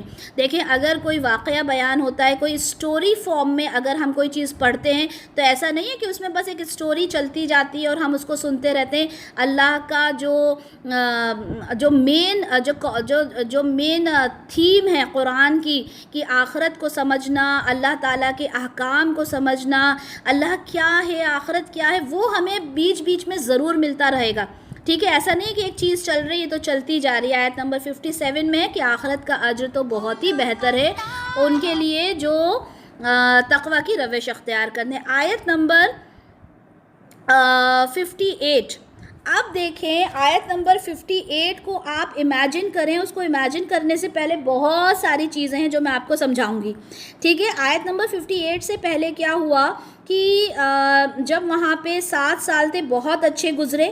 یوسف علیہ السلام نے اپنی جو پلاننگ تھی اس کے اکارڈنگ سارا کام کیا, غلے کو پرزرو کیا, اس کو محفوظ کر کے رکھا.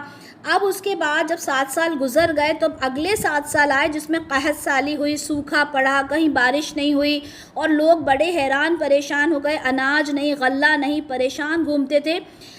تو اب ظاہر سی بات ہے صرف مصر میں ہی تو نہیں ہوئی تھی قحط سالی, آس پاس کے ایریاز میں بھی ہوئی تھی جس میں فلسطین بھی تھا. فلسطین کون سی جگہ ہے؟ آپ لوگ پیچھے جائیں, بالکل پیچھے جائیں تو آپ کو یاد آئے گا کہ یعقوب علیہ السلام فلسطین میں تھے, ان کے بھائی فلسطین میں تھے. فلسطین میں بھی قحط ہوا تھا اور وہاں کے اب مصر کے اندر اتنا غلہ تھا کیونکہ انہوں نے اسے پرزرو کیا تھا اور ان کو معلوم تھا کہ ایسا ہونے والا ہے, تو وہ لوگوں کو راشن دیا کرتے تھے. ٹھیک ہے, اکارڈنگلی ان کو پر پرسن کے حساب سے, فیملی کے پر پرسن کے حساب سے انہیں غلہ دیا کرتے تھے. ٹھیک ہے, کہاں پہ؟ مصر میں, ایجپٹ میں یوسف علیہ السلام کے تھرو دیا جاتا تھا کیونکہ وہ وہاں پہ عزیز بنے ہوئے تھے, وہاں کا ٹریجر جو تھا, خزانہ جو تھا وہ سنبھالتے تھے. اب آیت نمبر 58 میں ایک دم سے نیا آپ سین سوچئے کہ یہاں پر یوسف علیہ السلام بیٹھے ہیں اور آل آف اے سڈن یوسف علیہ السلام کے بھائی وہاں پر آ گئے. ٹھیک ہے, 10 بھائی وہاں پر ان کے سامنے کھڑے ہوئے ہیں. ٹھیک ہے, آپ کیوں کھڑے تھے؟ کیونکہ فلسطین میں بھی قحط آیا تھا اور یہ یہاں پر غلہ لینے کے لیے آئے تھے. سبحان اللہ سبحان اللہ سبحان اللہ. وہ بھائی جنہوں نے یوسف علیہ السلام کو مار دیا تھا ایک طرح سے, ٹھیک ہے, وہ ان کے سامنے کھڑے ہوئے ہیں ہاتھ پھیلا کر کہ ہمیں غلہ چاہیے. اب یہ ہوتا ہے کہ جب بچہ چھوٹا ہوتا ہے نا تو اسے بڑے لوگ نہیں پہچان پاتے, لیکن بچہ بڑوں کو پہچان لیتا ہے. یوسف علیہ السلام نے اپنے بھائیوں کو آبویسلی پہچان لیا کیونکہ وہ بڑے تھے. اب انہوں نے اپنے بھائیوں کو پہچان لیا اور وہ سامنے ان کو نظر آ رہے تھے. اچھا ایک بات اور, ان کے بھائی اگر کچھ شکل اگر بچپن سے مل بھی رہی ہوتی تو وہ کیسے سوچ سکتے, عزیز مصر ان کا بھائی کیسے ہو سکتا تھا؟ سوچ ہی نہیں سکتے تھے کہ ایسا کچھ ہو سکتا ہے. تو انہوں نے تو خیر نہیں پہچانا, لیکن یوسف علیہ السلام نے ان کو پہچان لیا. ٹھیک ہے, اب انہوں نے, کیونکہ وہ کس لیے آئے تھے, وہاں پہ غلہ لینے کے لیے آئے تھے, ان کا غلہ تیار کر دیا گیا, سب کچھ ہو گیا. اب انہوں نے کیا کہا, آیت نمبر 59 میں یوسف علیہ السلام نے کہا کہ جب تم نیکسٹ ٹائم آؤ گے نا تو اپنے بھائی کو بھی لے کے آنا. آپ کو پچھلے لیکچر میں اگر یاد ہوگا تو بہت اچھے سے بتایا گیا تھا کہ 10 بھائی جو تھے وہ ایک ماں سے تھے اور 2 بھائی دوسری ماں سے تھے. ٹھیک ہے, جیسے آپ کو بتایا تھا یوسف علیہ السلام اور ان کے بھائی جو بنیامین تھے وہ ایک ماں سے تھے اور یہ 10 بھائی دوسری ماں سے تھے. تو یہ اپنے بھائی کو نہیں لے کر آئے تھے, یعنی یوسف علیہ السلام کے جو بھائی ایک ہی ماں سے تھے, ٹھیک ہے, وہ ساتھ میں نہیں آئے تھے. تو انہوں نے کہا کہ اپنے بھائی کو بھی میرے پاس لے کر آنا جو تمہارے والد سے, یعنی ایک والد سے جو تمہارے ہیں, یعنی مائیں الگ ہیں. تو کیا تم دیکھتے نہیں ہو کہ میں پیمانہ پورا بھر کر دیتا ہوں اور بہترین مہمان نوازی کرتا ہوں. اچھا اب ظاہر سی بات ہے, کوئی بھی انسان اگر یہ آیت صرف پڑھے گا تو کیسے سمجھے گا کہ یوسف علیہ السلام نے کیسے آل آف اے سڈن بھائیوں کو بول دیا کہ بھائی کو لے کر آنا. ہوا یہ ہوگا, ٹھیک ہے, جو تفسیر کی جا رہی ہے اس میں یہ ہے کہ ہوا یہ ہوگا کہ انہوں نے باتیں کی ہوں گی اور انہوں نے جب غلہ دیا ہوگا تو پر پرسن کے اکارڈنگ دیا ہوگا. ٹھیک ہے, کہ یہ ایک تمہارا ایک تمہارا ایک تمہارا. تو جب انہوں نے کہا ہوگا کہ ہمیں ایک بھائی کا اور غلہ چاہیے, ہم اسے گھر پر چھوڑ کر آئے ہیں, تو پھر ان سے پوچھا ہوگا اس بھائی کو کیوں نہیں لائے, تو انہوں نے کہا ہوگا کہ بھائی وہ ان کے ابا ان کو بھیجتے نہیں ہیں, ہم بہت محبت کرتے ہیں. اور لوگوں کی عادت ہوتی ہے نا کچھ کی کہ کچھ زیادہ ہی ایکسٹرا بتا دینا. تو ہو سکتا ہے انہوں نے یہ بھی بتا دیا ہو کہ وہ ہم ایک ماں سے ہیں, وہ دوسری ماں سے, ساری اسٹوری انہوں نے ڈسکلوز کر دی ہو. اسی وجہ سے انہوں نے کہا کہ نیکسٹ ٹائم جب آؤ گے تو اپنے اس بھائی کو بھی لانا, نہیں تو میں اس کا غلہ تم کو نہیں دوں گا. اور ریزن کیا تھا یوسف علیہ السلام کا یہ کہنے کا؟ آبویسلی یوسف علیہ السلام اپنے بھائی کو دیکھنا چاہتے تھے. ٹھیک ہے, اور اگر تم اسے میرے پاس لے کر نہیں آؤ گے تو میرے پاس تمہارے لیے کوئی غلہ نہیں ہے. ٹھیک ہے, تو انہوں نے کہا کہ ٹھیک ہے, ہم اپنے والد سے اس بارے میں بات کریں گے اور نیکسٹ ٹائم میں ہم کوشش کریں گے کہ ان کو لے کر آئیں. اب یوسف علیہ السلام نے کیا کیا کہ ان کی جو بھی پونجی تھی, پونجی کیا ہوتی ہے, جو بھی وہ لے کر آئیں گے. اچھا اس وقت یہ سسٹم جو تفسیر میں آیا ہے وہ یہ ہے کہ وہ مطلب جیسے کیش ہوتا ہے یا اماؤنٹ ہوتا ہے, اس میں انہوں نے وہ پونجی نہیں دی ہوگی، کچھ یا تو ان کا جو وہ اون ہوگا، ٹھیک ہے، کیونکہ وہ سب چلاتے تھے نا، ان کے سب شیپ وغیرہ تھی، بھیڑ بکریاں جس کو بولتے ہیں، ہو سکتا ہے اس کا اون ہو، یا کچھ اس طرح کا جو بھی وہ غلہ خریدنے کے لیے لے کے گئے ہوں گے، وہ ساری چیزیں یوسف علیہ السلام نے ان کے سامان میں واپس رکھوا دی تھیں۔ کیوں رکھوا دی تھی؟ سوال ہوتا ہے کہ بھائی کیوں واپس رکھوا دی تھی؟ تاکہ جب وہ جائیں واپس اور دیکھیں کہ دیکھو ہمارا تو جو پونجی ہے وہ بھی واپس کر دی یوسف، مطلب وہاں کے عزیز مصر نے، تو ہم تو نیکسٹ ٹائم پھر سے ضرور جائیں گے، ٹھیک ہے۔ تو کیا ہوا کہ جو واپس جتنا بھی ان کی پونجی تھی واپس کر دی، کہ شاید وہ دوبارہ اگر نہ بھی آنا چاہیں تو اس وجہ سے تو وہ دوبارہ آئیں گے۔ اب جب وہ اپنے گھر گئے اور اپنے ابا کے پاس گئے، اور تو انہوں نے کیا کہا کہ ابا آپ کو پتہ ہے آپ نے ایک بھائی کو بھیجا نہیں ہمارے ساتھ، اور اس کی وجہ سے ایک پیمانہ جو ہے وہ روک لیا گیا، اور اگلی ٹائم تو آپ بھائی کو ضرور بھیجیے گا، ٹھیک ہے۔ تو یعقوب علیہ السلام کیونکہ وہ جانتے تھے کہ ان کے بیٹے کے ساتھ ان لوگوں نے پہلے بھی کیا کیا تھا، تو انہوں نے کہا کہ اچھا میں تم پر ویسے ہی اعتبار کر لوں جیسا کہ میں نے پہلے یوسف کے ٹائم پہ تم پر اعتبار کیا تھا، تو تم ویسے ہی اعتبار کر لوں تم پر، تم لوگوں نے کتنی اچھے سے اس کی حفاظت کی۔ تو انہوں نے مطلب وہ اپنے دوسرے بیٹے کو بہت حفاظت سے رکھتے تھے، کہ جس طرح سے ان 10 بھائیوں نے مل کر میرے ایک بیٹے کے ساتھ نہ جانے کیا کیا، لیکن ان کو یہ یقین تھا کہ وہ میرا بیٹا جو ہے وہ زندہ ہے آج بھی کہیں نہ کہیں، یہ ان کو پکا یقین تھا۔ تو انہوں نے کہا کہ نہیں میں تو اس بیٹے کو تمہیں نہیں بھیج سکتا۔ آیت نمبر 65 میں اب انہوں نے منع کر دیا یعقوب علیہ السلام نے، لیکن جب انہوں نے کھول کے دیکھا اپنا سامان تو کیا دیکھا کہ ان کی تو پونجی جو تھی وہ بھی واپس لوٹا دی گئی۔ اب تو انہوں نے کہا کہ ابا جان اب تو کچھ بھی ہو جائے ہم اس بھائی کو لے کر ہی جائیں گے، دیکھو ہمارے پاس تو پونجی بھی ہے کہ ہم سامان ان کا وہاں سے لے کر آ جائیں، ٹھیک ہے، اور ہم آپ سے کہہ رہے ہیں نا کہ ہم 10 بھائی ہیں، ہم اس کی حفاظت کریں گے اور اس کو لے کر آ جائیں گے۔ تو یعقوب علیہ السلام نے کہا کہ نہیں میں تو ہرگز تمہارے ساتھ اپنے اس بیٹے کو نہیں بھیجوں گا، لیکن تھے تو والد باپ تھے، بیٹے سارے سامنے کھڑے ہو گئے، تو انہوں نے کہا کہ ٹھیک ہے اگر تم اس بات کی پختہ قسم کھاؤ، اللہ کی قسم کھاؤ کہ تم اسے لازماً میرے پاس واپس لے کر آ جاؤ گے، الا یہ کہ کوئی ایسی مطلب کوئی بہت ہی زیادہ کوئی ایسی پرابلم ہو جائے جو اس کو تم فیس ہی نہیں کر سکتے، جس کو تم سمجھ ہی نہ پاؤ کہ کیا کرنا ہے، نہیں تو تم اس کو واپس لے کر آ جاؤ گے، ٹھیک ہے، یعنی تم لوگوں کو پکا مجھ سے وعدہ کرنا ہوگا کہ میرے بھائی کو لے کر آ جاؤ گے، ٹھیک ہے۔ تو انہوں نے کہا کہ ٹھیک ہے، انہوں نے وعدہ کر لیا، پرومس کر لیا، وعدہ کر لیا، قسم کھا لی، ٹھیک ہے کہ ہم اس کو واپس لے کر آئیں گے۔ تو اب یعقوب علیہ السلام نے کہا کہ اے میرے بیٹو تم لوگ ایک دروازے سے داخل مت ہونا شہر میں۔ اب نصیحت دے رہے ہیں ابا جان، کیا کہہ رہے ہیں کہ جب تم لوگ مصر میں داخل ہوگے، اب ظاہر سی بات ہے اتنے سارے بیٹے ہیں ایک ساتھ جا رہے ہیں، تو ایک دروازے سے داخل مت ہونا، الگ الگ دروازوں سے تم لوگ داخل ہونا، ٹھیک ہے۔ اور یہ کیوں انہوں نے کہا تھا؟ تفسیر میں آتا ہے کہ ہو سکتا ہے اتنے سارے بیٹے سب ایک ساتھ جب اندر انٹر ہوں تو کوئی ہوتا ہے نا کہ ایک ساتھ اتنے سارے بیٹے ہیں تو ایک حسد نظر بد یہ بھی ہو سکتا ہے، تو اس وجہ سے انہوں نے کہا تم لوگ الگ الگ دروازوں سے داخل ہونا، لیکن جو اللہ کو کرنا ہے، جیسے میں نے پہلے بھی بتایا تھا کہ اللہ جو کرنا چاہتا ہے اللہ تو کر کے ہی رہتا ہے، ٹھیک ہے، اللہ کے کام کے اندر کوئی دخل نہیں دے سکتا۔ اب اللہ کو کیا کرنا تھا وہ ہم آگے چل کر دیکھیں گے کہ کیا ہوا۔ آیت نمبر 68 میں اب جس طرح سے انہوں نے کہا تھا یعقوب علیہ السلام نے، بیٹوں نے وہی بات مانی، کیونکہ اس بار بیٹے نہیں چاہتے تھے کہ کسی بھی طرح کی کوئی پرابلم کریٹ ہو، جیسا جیسا والد نے کہا انہوں نے سیم ویسا ہی کیا، انہوں نے الگ الگ دروازوں سے وہ داخل ہو گئے، ٹھیک ہے، جہاں سے انہوں نے حکم دیا تھا ان کے والد نے، وہ یعقوب علیہ السلام وہ بچانے والا نہیں تھا ان کو اللہ کے فیصلے سے کچھ بھی، یعنی جو بھی کچھ وہ لوگ کر رہے تھے بھلے ہی اپنے باپ کی بات کو مان رہے تھے، لیکن اللہ تو وہاں اللہ کو تو سب معلوم تھا کہ مجھے کیا کرنا ہے، تو وہ بھی کچھ ان کے کام نہیں آنے والا تھا، ٹھیک ہے۔ لیکن اللہ تعالیٰ جو ہے وہ ہر چیز کا علم رکھنے والے ہیں، اللہ کو معلوم تھا کہ مجھے کیا کرنا ہے۔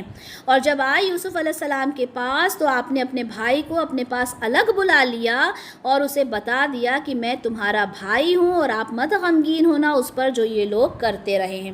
جیسے ہی انہوں نے اپنے بھائی کو دیکھا، آپ جسٹ امیجن کریں کہ اپنے سگے بھائی کو، ایک ماں سے پیدا ہوئے جو بھائی ہیں، جب ان کو انہوں نے دیکھا ہوگا تو وہ کس حد تک خوش ہوئے ہوں گے، اور انہوں نے موقع ڈھونڈا ہوگا کہ میں اپنے بھائی سے کس طرح سے بات کروں، اور جب ملے ہوں گے تو کیا وہ منظر رہا ہوگا۔ دونوں بھائی جب ملے اور انہوں نے اپنے بھائی کو ساری جو بات تھی وہ ساری بتا دی، اور ساری بات بتانے کے بعد ان سے کیا کہا کہ تم بالکل بھی پریشان مت ہو، اور یہ لوگ جو بھی یہ لوگ کرتے رہے تمہارے ساتھ۔ ظاہر سی بات ہے جب بھائی یوسف علیہ السلام کو اس حد تک انہوں نے کیا کہ ان کو وہاں سے چھوڑ کر آ گئے،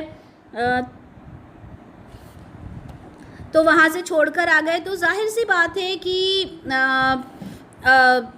یہ والے جو بھائی ہوں گے، یہ والے بھائی کے ساتھ بھی کچھ نہ کچھ تو انہوں نے ضرور کیا ہوگا۔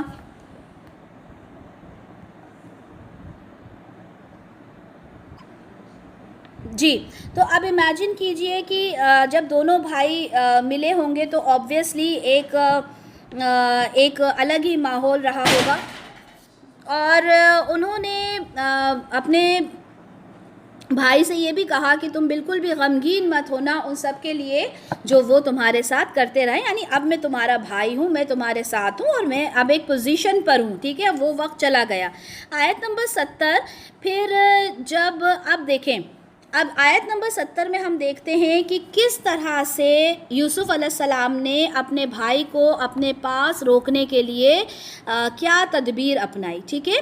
تو جب سارا سامان وغیرہ ان کا پیک کر دیا گیا تو انہوں نے کیا کیا کہ اپنے بھائی کے، اب ان کا جو حقیقی بھائی تھا اس کے سامان کے اندر ایک پینے کا جو پیالہ تھا وہ اپنے بھائی کے سامان میں رکھ دیا، ٹھیک ہے۔ اور جب رکھ دیا، اور تو جب وہاں پہ کسی نے آواز لگائی، ان کے جو سپاہی وغیرہ ہوں گے جو بھی، انہوں نے آواز لگائی کہ تم لوگ چور ہو، ٹھیک ہے۔ تو کیا ہوا ہوگا کہ یوسف علیہ السلام نے ایک جو پیالہ تھا، کیونکہ ظاہر سی بات ہے جب چور ہوگا، کوئی چوری کرے گا تو اس کو سزا بھی دی جائے گی، تو انہوں نے ایک پیالہ جو تھا وہ اپنے بھائی کے سامان کے اندر رکھ دیا، اور آبویسلی انہوں نے خود ہی یہ کام کیا ہوگا، جو وہاں کے جو ارینجمنٹ سب دیکھتے تھے ان کو بھی نہیں بتایا ہوگا، ٹھیک ہے۔ اب انہوں نے کیا کیا، انہوں نے سامان کو ڈھونڈا، تلاشی وغیرہ کرنے کے لیے ان کو روکا کہ تم لوگ تو چور ہو۔ آیت نمبر 71 کہ انہوں نے کہا کہ کیا چیز گم ہو گئی، کیونکہ ظاہر سی بات ہے انہوں نے تو کوئی چیز چوری نہیں کی تھی، تو انہوں نے کہا کہ جو بادشاہ ہے جس سے وہ جام پیتے ہیں، جو پیالہ ہے، تو وہ جو ہے وہ چوری ہو گیا ہے، اور یہ کہا گیا ہے کہ جو اس کو ڈھونڈے گا اسے اونٹ کے بوجھ کے برابر غلہ دیا جائے گا۔ تو اب ہم کو وہ ڈھونڈنا ہے کہ وہ پیالہ جو ہے وہ کہاں چلا گیا، ٹھیک ہے۔ تو اب بھائیوں نے کہا کہ دیکھو ہم لوگ تو بڑے اچھے گھر کے ہیں، اچھے لوگ ہیں، اور ہم تو یہ سب کام نہیں کرتے، ہم چور نہیں ہیں، ہم فساد مچانے نہیں آئے، اور ہم تو یہ ساری چیزیں نہیں کر سکتے۔ تو انہوں نے کہا کہ اچھا ٹھیک ہے، اگر تم لوگ چور نہیں ہو تو بتاؤ اس چوری کی کیا سزا ہوگی اگر تم چوری کرتے ہوئے پکڑے گا۔ اب یہ بھی دیکھیں یہاں پہ اللہ کی جو کہتے ہیں نا، اللہ کی پلاننگ دیکھیں یہاں پر بھی، کہ اللہ تعالیٰ نے ان کے ہی منہ سے بلوایا کہ چوری کی کیا سزا ہونا چاہیے۔ انہوں نے کہا کہ اچھا بتاؤ اگر تم نے چوری کی ہوگی تو کیا سزا ہونا چاہیے۔ تو انہوں نے کہا کہ ہمارے یہاں، مطلب یعقوب علیہ السلام کے بیٹوں نے کہا کہ ہمارے یہاں تو اس کی سزا یہ ہوتی ہے کہ جو بھی چور ہوگا اس کو ہی اپنے پاس رکھ لیا جاتا ہے، مطلب اس انسان کو ہی ضبط کر لیا جاتا ہے، یعنی ایز اے غلام اس کو اپنے پاس رکھ لیا جاتا ہے۔ اب یہ بھی ایک بہت بڑی بات تھی، ٹھیک ہے، کیونکہ ظاہر سی بات ہے یوسف علیہ السلام کو تو معلوم ہوگا کہ وہاں کی شریعت کے اندر کیا سزا ہوتی ہے چور کی۔ تو جو وہاں کے جو لوگ تھے جو سرچ وغیرہ کر رہے تھے، سامان ڈھونڈ رہے تھے، انہوں نے ان سے ہی پوچھا کہ بتاؤ تمہیں کیا سزا ہونا چاہیے۔ تو جب تلاشی وغیرہ شروع کی تو ظاہر سی بات ہے یوسف علیہ السلام نے جو ان کے بھائی ہیں ان کے پاس وہ رکھوایا تھا پیالہ، اور وہ وہاں سے مل گیا، ٹھیک ہے۔ تو اللہ تعالیٰ کیا فرما رہا ہے آیت نمبر 76 میں کہ اپنے بھائی کے سامان سے جب وہ سامان ملا اس طرح سے ہم نے تدبیر کی یوسف کے لیے، آپ کے لیے ممکن نہیں تھا کہ اپنے بھائی کو روکتے بادشاہ کے قانون کے مطابق، سوائے اس کے کہ اللہ چاہے۔ اب یہاں پر اللہ تعالیٰ نے دیکھیں صاف طور پہ فرما دیا، یہ سوال آ سکتا ہے نا کہ یوسف علیہ السلام جب نبی تھے تو ہاؤ از دیٹ پاسبل کہ انہوں نے یہ ساری چیزیں کی کہ انہوں نے جھوٹا چوری کا الزام لگایا؟ بھائی نبی کی تو یہ فطرت نہیں ہوتی، ابھی تک ہم پڑھتے آ رہے ہیں کہ وہ نبی تھے، وہ ایسے تھے ایسے تھے ایسے تھے، تو یہاں اللہ تعالیٰ فرما رہا ہے یہ ان کے بس کی بات نہیں تھی، یہ پلاننگ انہوں نے نہیں کی تھی کہ وہ اپنے بھائی کے پاس یہ سب کرتے اور رکھتے اور چوری کا الزام لگواتے، یہ سب یہ تو ہم نے پلاننگ کی تھی۔ اور دیکھیں قانون کے بارے میں بھی میں نے آپ کو بتایا کہ وہ جو قانون اس بادشاہ کا رہا ہوگا، کیونکہ بادشاہ تو نہیں تھے نا یوسف علیہ السلام، انہیں تو اسی قانون کے اکارڈنگ چلنا ہوتا، تو اللہ تعالیٰ نے ایسی سچویشن کو چینج کیا کہ ان سے ہی پوچھا کہ تم بتاؤ کہ اگر چوری کرے گا تو کیا سزا ہوگی، تو انہوں نے کہا اس انسان کو ہی رکھ لیا جاتا ہے جو چور ہوتا ہے۔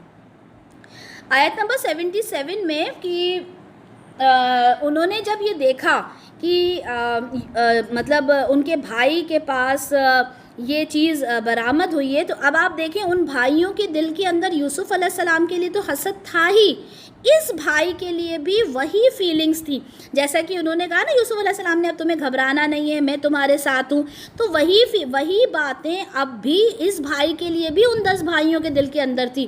انہوں نے یہ کہنے کی بجائے کہ نہیں نہیں ہمارا بھائی چور نہیں ہو سکتا، آپ کیسی باتیں کر رہے ہو، انہوں نے کیا کہا کہ ہاں ضرور یہ چور ہو سکتا ہے، اس کا جو بھائی تھا نا یوسف وہ بھی ایسے ہی چور تھا، اور ہم تو مطلب دوسری ماں کے بچے ہیں، یہ دوسری ماں کے بچے ہیں، یہ 2 بھائی تھے اور ضرور اس نے چوری کی ہوگی۔ اب آپ دیکھیں کہ کتنی نفرت ان بھائیوں کے دماغ میں بھری ہوئی تھی۔ یوسف علیہ السلام کا پیشنس آپ یہاں بھی دیکھیں، ان کا صبر یہاں بھی دیکھیں، وہ ساری باتوں کو جانتے تھے، اس کے بعد بھی وہ چپ رہے اور انہوں نے دل ہی دل میں کہا کہ تم کتنے برے لوگ ہو، جو تم کچھ کر رہے ہو اللہ سب کچھ دیکھ رہا ہے، میں برا نہیں تھا بلکہ تم لوگ بہت برے ہو، لیکن انہوں نے اپنے دل ہی دل میں یہ بات کی۔ اب ان کو یاد آیا کہ یوسف علیہ السلام مطلب ان کے بھائی کو اگر ہم نہیں لے کر جائیں گے، اور اب تو یعقوب علیہ السلام ہمارا نہ جانے کیا کریں گے، اور ہم تو وعدہ بھی کر آئیں، تو انہوں نے کہا ایک کام کریں کہ ہمارے جو والد ہیں وہ بہت بوڑھے ہو چکے ہیں اور بہت محبت کرتے ہیں اس بیٹے سے، آپ ہم 10 بھائیوں میں سے کسی ایک بھائی کو رکھیں اور اس بھائی کو ہمیں واپس دے دیں۔ تو یوسف علیہ السلام نے کہا کہ اچھا جس نے چوری کی ہوگی اسی کو تو میں رکھوں گا نا، ایسے کیسے ہو سکتا ہے کہ میں کسی اور کو رکھ لوں۔ اب وہ جو سارے بھائی تھے وہ بڑے پریشان ہو گئے اور سارے مشورہ کرنے لگے کہ اچھا بتائیں کہ اب آپس میں کیا کریں، اور جانا تو پڑے گا، ٹھیک ہے، اب یہاں رک بھی نہیں سکتے، یہ ہمیں واپس بھی نہیں کرے گا، جاتے ہیں اور اپنے ابا جان سے یہ ساری باتیں کر سکتے ہیں، ٹھیک ہے۔ اب جو ان کا بھائی تھا ایک، جیسا کہ میں نے آپ لوگوں کو پہلے بھی بتایا کہ ان کا جو ایک بڑا بھائی تھا، میں نے نہیں بتایا تھا بلکہ پچھلی لیکچر میں یہ ڈسکس ہوا تھا کہ ان کا جو بڑا بھائی یہودا تھا وہ بہت ہی اچھا انسان تھا، تو اس نے ابھی بھی وہی بات کی کہ دیکھو پہلے بھی تم لوگ یوسف کے معاملے میں یہ سب کر چکے ہو، میں تو یہاں سے نہیں جاؤں گا، میں تو اپنے والد کا سامنا نہیں کروں گا جب تک کہ وہ مجھے حکم نہ دے دیں یا اللہ کی طرف سے کوئی حکم نہ آ جائے، اور وہ وہاں پر رک گئے، ٹھیک ہے، وہاں پر وہ رک گئے اور انہوں نے کہا کہ نہیں میں تو اپنے باپ کا سامنا نہیں کر سکتا، اور انہوں نے کہا کہ تم لوگ لوٹ جاؤ اور جا کر یہ ساری باتیں ہیں جو کچھ ہے سب کچھ بتا دو، میں تو یہاں سے نہیں ہلوں گا۔ اب سارے جو بھائی تھے وہ واپس گئے، ظاہر سی بات ہے، اب یہاں پر کتنے بچے رہ گئے ان کے؟ 3 بیٹے، یعنی یوسف علیہ السلام تو آلریڈی تھے، بنیامین جو ان کے جو حقیقی بھائی یعنی سیم مدر سے تھے وہ، اور یہودا، 3 بیٹے، سوچیں کسی انسان کے 3 بیٹے اب ان سے جدا ہو گئے تھے۔ اب یہ لوگ آئے اور انہوں نے کہا کہ دیکھیں اب ابا جان، اب ایک اور نیا سین ہے نا یعقوب علیہ السلام کے سامنے ہو رہا ہے، انہوں نے کہا کہ ابا جان یہ سب جو کچھ ہوا ہے، اور اب آپ دیکھیں کہ اس نے چوری کی اور ہم نے بہت کوشش کی، اور آپ پوچھ لیں جو لوگ وہاں پر ہیں ان سے پوچھ لیں، جو لوگ ہمارے ساتھ گئے ان سے پوچھ لیں کہ سب کچھ یہ جو کچھ ہوا ہے، ٹھیک ہے۔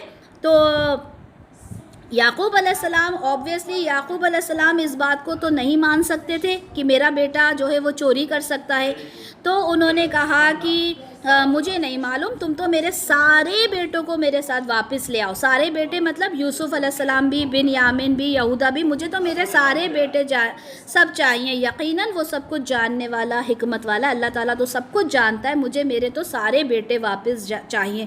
یعقوب علیہ السلام اوبویسلی کوئی بھی باپ ہوگا تو وہ کس حد تک پریشان ہو جائے گا. ٹھیک ہے. اور انہوں نے آپ نے ان سے رخ پھیر لیا اور کہنے لگے ہائے افسوس یوسف پر. یعنی اب انہیں پھر یوسف علیہ السلام یاد آ گئے اور انہوں نے کہا ہائے افسوس، اور انہوں نے رونا شروع کر دیا، کیونکہ انہوں نے اپنے بیٹے سے جو تھی بہت زیادہ محبت تھی.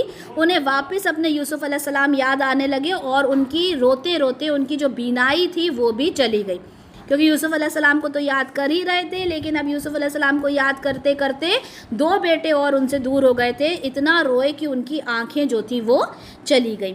ٹھیک ہے. تو اب بیٹے کیا کہنے لگے کہ آپ تو نا بس یوسف کو ہی یاد کریں، آپ کے لیے تو یوسف ہی سب کچھ ہے، ہم لوگ تو کوئی معنی نہیں رکھتے. یعنی یہودا ہے وہ بھی وہاں پہ رہ گیا، ہم آپ کے سامنے یہاں موجود ہیں، اور آپ تو ابھی بھی اتنے سالوں کے بعد بھی یوسف کو ہی یاد کرے جا رہے ہیں. آپ اسی میں گھل جائیں گے، اسی میں مر جائیں گے. ایک نارمل طریقہ جو اولاد بات کرتی ہے نا. انہوں نے کہا آپ تو ایسے ہی گھل جائیں گے، مر جائیں گے، آپ ابھی بھی اسی بیٹے کو یاد کر رہے ہیں.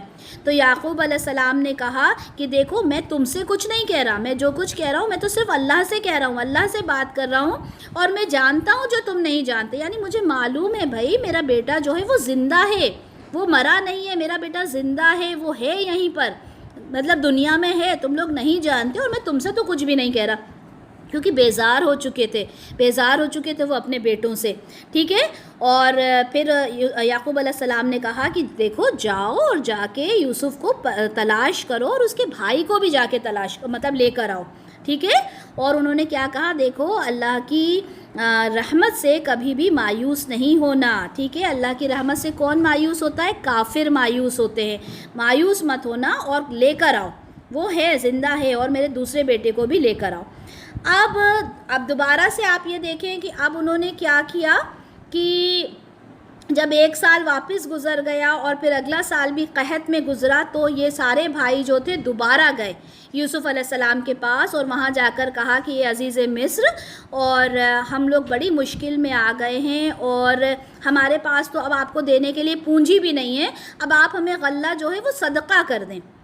یعنی جو صدقہ خیرات آپ کرتے ہیں اب آپ وہی دے دیں، کیونکہ اب ہمارے پاس آپ کو دینے کے لیے کچھ بھی نہیں ہے.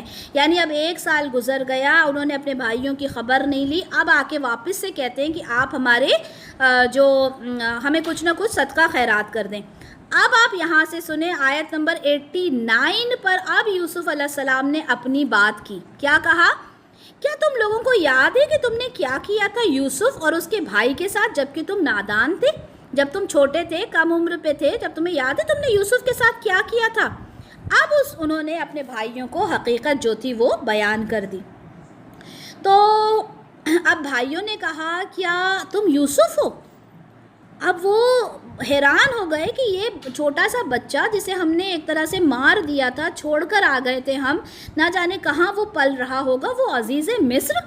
انہوں نے کہا کیا تم یوسف ہو؟ تو انہوں نے کہا کہ ہاں میں یوسف ہوں، اور یہ میرا بھائی ہے. اپنے بھائی کو ساتھ میں کھڑا کر کے کہتے ہیں کہ یہ میرا بھائی ہے. اللہ نے ہم پر بڑا احسان کیا. یقیناً جو شخص تقویٰ کی روش اختیار کرتا ہے، صبر کرتا ہے، اللہ اسے ان نیکوکاروں کے اجر کو ضائع نہیں کرتا. ٹھیک ہے.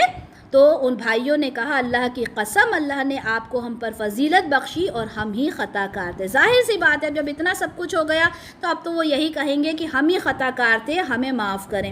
تو یوسف علیہ السلام نے کہا آج کے دن تم لوگوں پر کوئی ملامت نہیں، اللہ تمہیں معاف کرے، اور وہ تمام رحم کرنے والوں سے بڑھ کر رحم کرنے والا ہے. ایک اور خصوصیت یوسف علیہ السلام کی، کتنے رحم دل ہیں وہ، کہ اتنا سب کچھ ہونے کے بعد انہوں نے کیا کہا، آج تم لوگوں کے اوپر کوئی ملامت نہیں ہے، میں تمہیں کوئی سزا نہیں دوں گا، میں تمہیں معاف کرتا ہوں، کیونکہ اللہ جو ہے وہ ارحم الراحمین، اللہ تعالیٰ معاف کرنے والا ہے، اور میں بھی تمہیں معاف کرتا ہوں. ٹھیک ہے. یہی بات نبی کریم صلی اللہ علیہ وسلم نے جب مکہ فتح کیا تھا تب بھی جو ان کے مخالفین تھے ان سے یہی کہا تھا. ٹھیک ہے، کہ آج کے دن تم لوگوں پر کوئی ملامت نہیں. اور ہم کیا کرتے ہیں، اگر ہم کسی سے خفا ہو جاتے ہیں، کوئی بات ہو جاتی ہے، تو ہم تو زندگی بھر اس کے لیے اتنی بری بری باتیں کرتے ہیں کہ اب تو ہم نے چھوڑنا ہی نہیں ہے اس کو. ٹھیک ہے، تو یہاں پر یوسف علیہ السلام کہتے ہیں اب تم پر کوئی ملامت نہیں. تم میری یہ قمیص لے جاؤ اور جا کر اسے میرے والد کے چہرے پر ڈال دو، آپ کی بصورت لوٹ آئے گی، اور تم لے آؤ میرے پاس اپنے تمام اہل خانہ کو. اس آیت سے، آیت نمبر 93 سے یہ بات واضح ہو گئی کہ کس طرح سے پورا بنی اسرائیل جو ہے وہ اٹھ کے فلسطین سے مصر پہنچ گیا.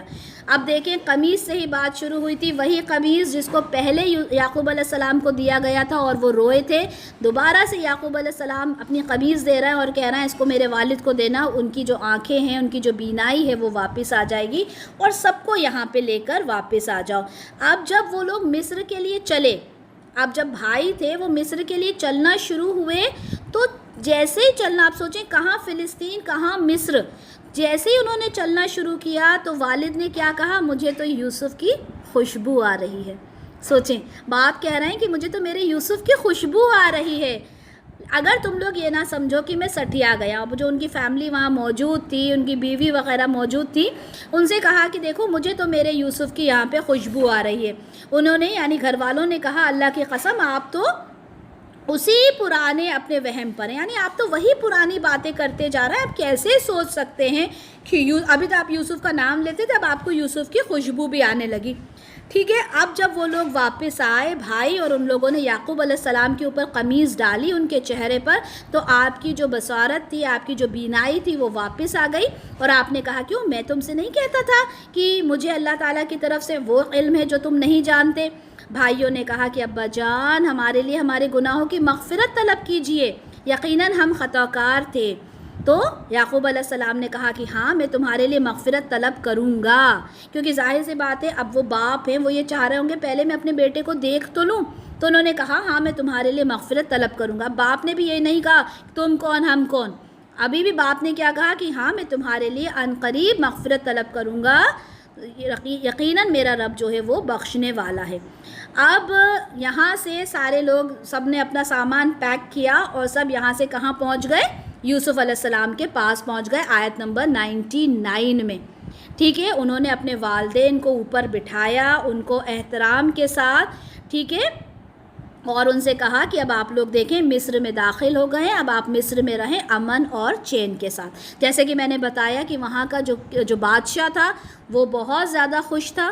ٹھیک ہے، یوسف علیہ السلام سے تو آبویسلی ان کے گھر والوں سے بھی وہ خوشی رہے گا. تو انہوں نے کہا اب آپ جہاں چاہیں جیسے چاہیں اطمینان سے یہاں پر رہیں، آپ کے اوپر کوئی پریشانی نہیں. آیت نمبر 100، اور آپ نے اپنے والدین کو اونچے تخت پر بٹھایا. ٹھیک ہے، اب یہ والی آیت کو غور سے سنیے گا کہ انہوں نے اپنے والدین کو اونچے تخت پر بٹھایا، وہ سب کے سب یوسف کے سامنے سجدے میں گر گئے.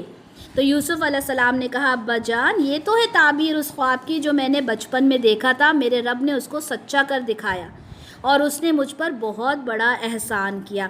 ہم نے پڑھا تھا نا پچھلے لیکچر میں کہ انہوں نے خواب میں دیکھا تھا کہ وہ 11 ستارے ہیں اور وہ چاند اور سورج ہیں اور وہ سب سجدہ کر رہے ہیں. تو انہوں نے کہا ابا جان دیکھیں یہ ہے میرے خواب کی تعبیر جو آج سچ ہو گیا.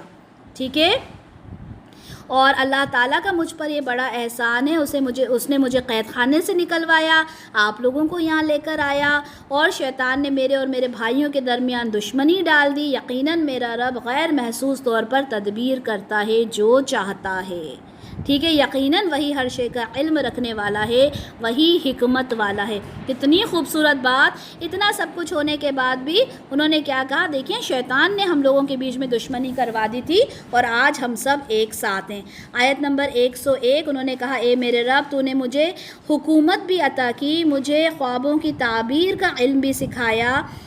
اے وہ ہستی جس نے آسمانوں اور زمینوں کو پیدا کیا، تو ہی میرا کارساز ہے، دنیا میں بھی آخرت میں بھی مجھے وفات دینا فرما برداری کی حالت میں، اور مجھے شامل کر دینا اپنے صالح بندوں میں. یہ آیت کو غور سے سنیں، پڑھیں. 101 یہاں پر ایک نبی ہونے کے باوجود وہ کیا دعا کر رہے ہیں. اسی طرح سے ابراہیم علیہ السلام کی جب ہم دعائیں دیکھتے ہیں، انہوں نے کیا دعا کی تھی کہ مجھے نیک و کار میں شامل کر دیں. اور ہم کیا کہتے ہیں؟ ارے ہم تو نمازیں پڑھ رہے ہیں، ہم تو قرآن پڑھ رہے ہیں، ہم تو زکوٰۃ دے رہے ہیں، ہم تو صدقہ کر رہے ہیں، ہم تو نیک بندوں میں شامل ہو ہی گئے، ہم اتنے پکے ہیں اس چیز پر۔ یہاں پر ایک نبی یہ دعا کر رہا ہے کہ اللہ تعالیٰ مجھے نیکوکار میں شمار کرے، میری وفات نیکوکار میں کیجیے گا، مجھے اپنے نیک صالح بندوں میں شمار کیجیے گا۔ اور یہی ہمارا بھی طرز عمل ہونا چاہیے کہ اللہ تعالیٰ آپ ہی سب کچھ کرنے والے ہیں۔ یہ اب یہاں آیت نمبر 102 میں دیکھیں، اللہ تعالیٰ فرما رہے ہیں کہ یہ ہے غیب کی خبروں میں سے جو کچھ ہم وحی کر رہے ہیں آپ صلی اللہ علیہ وسلم پر، اور آپ ان کے پاس موجود نہیں تھے جب انہوں نے اتفاق رائے کیا تھا اپنے معاملے پر، اور جب وہ لوگ سازش کر رہے تھے۔ اب یہ وہی بات آ گئی جو میں نے آپ سے کہا تھا کہ یہ سوال تھا جو آپ صلی اللہ علیہ وسلم سے بنی اسرائیل کو تو یہ بات معلوم تھی، ٹھیک ہے، قریش کو یہ بات معلوم نہیں تھی، اور وہ یہ سوال کیا کرتے تھے کہ کیسے وہ مصر پہنچے۔ تو یہاں پہ اللہ تعالیٰ فرما رہے ہیں کہ دیکھیں یہ غیب کی باتیں ہیں جو وحی کے تھرو ہم آپ کو بتا رہے ہیں، اور آپ وہاں موجود نہیں تھے جب یہ سارے کام ہوئے، جب یہ ساری باتیں ہوئی، یہ سارے واقعات ہوئے۔ وحی کے تھرو، جبرائیل علیہ السلام کے تھرو یہ ساری چیزیں ہم نے آپ کو بتا دی ہیں، اور بہت سے لوگ ایمان لانے والے نہیں ہیں، چاہے آپ کتنی ہی خواہش رکھیں۔ اگر آپ یہ سوچیں گے کہ اب یوسف علیہ السلام کا سارا واقعہ بیان کر دیا تو وہ لوگ ایمان لے آئیں گے، نہیں، ابھی بھی بہت سے لوگ ایسے ہیں جو ایمان نہیں لے کر آئیں گے۔ اور اے نبی آپ اس پر ان سے کوئی اجر تو نہیں مانگ رہے، یہ تو قرآن تو تمام جہان والوں کے لیے ایک یاد دہانی ہے۔ تو اب انہوں نے کیا کہا کہ دیکھیں یہی بات جو ہر نبی کے لیے کہی جاتی ہے کہ جو نبی ہے وہ کسی سے اجر تو نہیں مانگتا، نبی یہ تو نہیں کہتا کہ میں تمہیں کوئی بات بتا رہا ہوں اس کے عوض میں تم مجھے کچھ دو۔ تو یہاں پر اللہ تعالیٰ فرما رہے ہیں کہ اے نبی آپ ان سے کوئی اجر تو نہیں مانگ رہے، اس سب کا جو بھی آپ ان کو ذکر کر رہے ہیں، ان کو کوئی ساری چیزیں جو بتا رہے ہیں، اور یہ جتنا بھی قرآن ہے یہ تو یاد دہانی کے لیے ہے۔ یہ قرآن کیوں ہے؟ کیونکہ یہ چیزیں بتاتا ہے کہ دیکھو یہ سب کچھ ہوا تھا، قوم لوط، قوم صالح، قوم ہود، یہ سب، اور یہ ساری چیزوں کو عرب جانتے تھے، لیکن یوسف علیہ السلام کے بارے میں انہیں کچھ نہیں معلوم تھا، اس لیے پوری ایک سورہ جو ہے اتنی ڈیٹیلڈ 111 تقریباً شاید آیات ہیں، یہ ساری اس لیے یہاں پہ ڈیٹیل میں بتائی گئی۔ اور کتنی ہی نشانیاں ہیں آسمانوں اور زمینوں میں جن پر سے یہ گزرتے رہتے ہیں لیکن ان سے اعراض کرتے ہیں۔ آپ یوسف علیہ السلام کے تذکرے کی بات کر رہے ہیں، آپ یوسف علیہ السلام کے واقعے کی بات کر رہے ہیں، آپ یوسف علیہ السلام کی یہ ساری چیزیں معلوم کر رہے ہیں کہ وہ یہاں سے یہاں کیسے پہنچے، یہاں پر تو آپ ان کی باتیں کر رہے ہیں، لیکن یہ تو جب زمین اور آسمان پہ سے گزرتے ہیں، زمین اور آسمان پر سے جب یہ گزرتے ہیں تو یہ تو ان نشانیوں کو بھی دیکھنا پسند نہیں کرتے، ٹھیک ہے، اور ان میں سے اکثر لوگ اللہ پر ایمان نہیں رکھتے، بس اس طرح کی کسی نہ کسی نوع کا شرک بھی کرتے رہتے ہیں۔ اب یہ لوگ جو ہیں دیکھیں، یہ ایک جو انسان غفلت میں رہتا ہے نا، تو اس کے اوپر کیا ہوتا ہے کہ وہ سیدھے راستے سے ہٹ جاتا ہے، ٹھیک ہے، وہ سیدھے راستے سے ہٹ جاتا ہے اور شرک میں ملوث ہو جاتا ہے۔ یعنی انسان کو ساری چیزیں، کیا لکھا ہے کہ ان میں سے اکثر لوگ ایسے ہوتے ہیں جو اللہ پر ایمان نہیں رکھتے اور کسی نہ کسی طرح کے شرک میں وہ ملوث ہو جاتے ہیں، ٹھیک ہے۔ الحمدللہ شرک کو ہم بہت اچھے سے سمجھ چکے ہیں، ہم نے فقہ کے اندر لیکچرز پڑھے ہیں شرک کے اوپر، تو یہاں پر اللہ تعالیٰ اسی شرک کی وضاحت کر رہے ہیں کہ دنیا میں ہر انسان جو ہے وہ شرک میں ملوث ہے، چاہے اس کو کتنا بھی سمجھا دیا جائے۔ اگر وہ یہ بھی کہتا ہے کہ میں اللہ کو ماننے والا ہوں، کیونکہ جو مکہ کے جو قریش تھے وہ اللہ کو مانتے تھے، جانتے تھے کہ اللہ کیا ہے، لیکن اس کے بعد بھی وہ شرک کرتے تھے۔ اس کے بعد اللہ تعالیٰ فرماتے ہیں کیا وہ اس سے بے خوف ہو چکے ہیں کہ آدم کی ان پر ڈھانپ لینے والی آفت اللہ کے عذاب کی، یا یہ ان کو ڈر بھی نہیں رہا کہ آ جائے ان پر قیامت اچانک اور ان کو احساس تک نہ ہو۔ یہاں پر اب اللہ تعالیٰ ان کو سمجھا رہے ہیں، اللہ تعالیٰ ان کو ڈرا رہے ہیں کہ دیکھو یہ جو سب تم لوگ کر رہے ہو نا کہ رسول اللہ صلی اللہ علیہ وسلم کی باتوں کو نہیں مان رہے، نہیں سمجھ رہے، تو اللہ سے ڈرو، اللہ کا خوف رکھو کہ کبھی بھی قیامت آ سکتی ہے۔ ہم لوگ تو آج بھی نہیں ڈرتے، 1400 سال کے بعد بھی ہم کو لگتا ہے کہ قیامت ابھی نہیں آنے والی۔ تو اللہ تعالیٰ کہہ رہے ہیں کہ ڈرو، کبھی بھی وہ آفت تمہارے اوپر آ سکتی ہے۔ اے نبی آپ کہہ دیجئے کہ میرا راستہ ہے، میں اللہ کی طرف بلا رہا ہوں پوری بصیرت کے ساتھ، میں بھی اور وہ لوگ بھی جنہوں نے میری پیروی کی ہے، اللہ پاک ہے اور میں ہرگز شرک کرنے والوں میں سے نہیں ہوں۔ یہاں پر اللہ تعالیٰ کیا فرما رہے ہیں آپ صلی اللہ علیہ وسلم سے کہ آپ کہہ دیجئے یعنی میں تو ایک اللہ کی عبادت کرنے والا ہوں۔ یہی فرمان، یہی الفاظ ہر نبی کے رہے ہیں کہ میں ایک اللہ کی عبادت کرنے والا ہوں، میں بھی اس اللہ کی طرف بلا رہا ہوں اور میرے ماننے والے جو مجھے مانتے ہیں۔ اور یہ بات ہم اگر آج کی تاریخ میں دیکھیں تو ہم بھی اگر ایک اللہ کو ماننے والے ہیں جو کہ الحمدللہ ہیں، تو ہمارا یہ فرض بنتا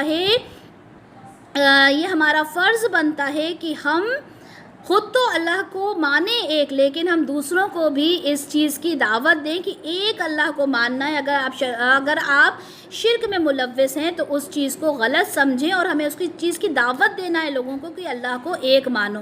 اے نبی صلی اللہ علیہ وسلم، ہم نہیں بھیجتے رہے آپ سے پہلے رسول بنا کر مگر مردوں کو ہی، بستیوں والوں میں سے جن کی طرف ہم وحی کرتے تھے۔ تو کیا یہ لوگ زمین میں گھومتے پھرتے نہیں ہیں کہ وہ دیکھیں کہ کیا انجام ہوا ان لوگوں کا جو ان سے پہلے تھے؟ یقیناً آخرت کا گھر بہتر ہے ان لوگوں کے لیے جو تقویٰ کی روش اختیار کرتے ہیں۔ تو کیا تم عقل سے کام نہیں لیتے؟ آپ صلی اللہ علیہ وسلم، آپ سے پہلے جتنے بھی نبی آئے، جتنے بھی رسول آئے، وہ سب کے سب انسان ہی تو تھے۔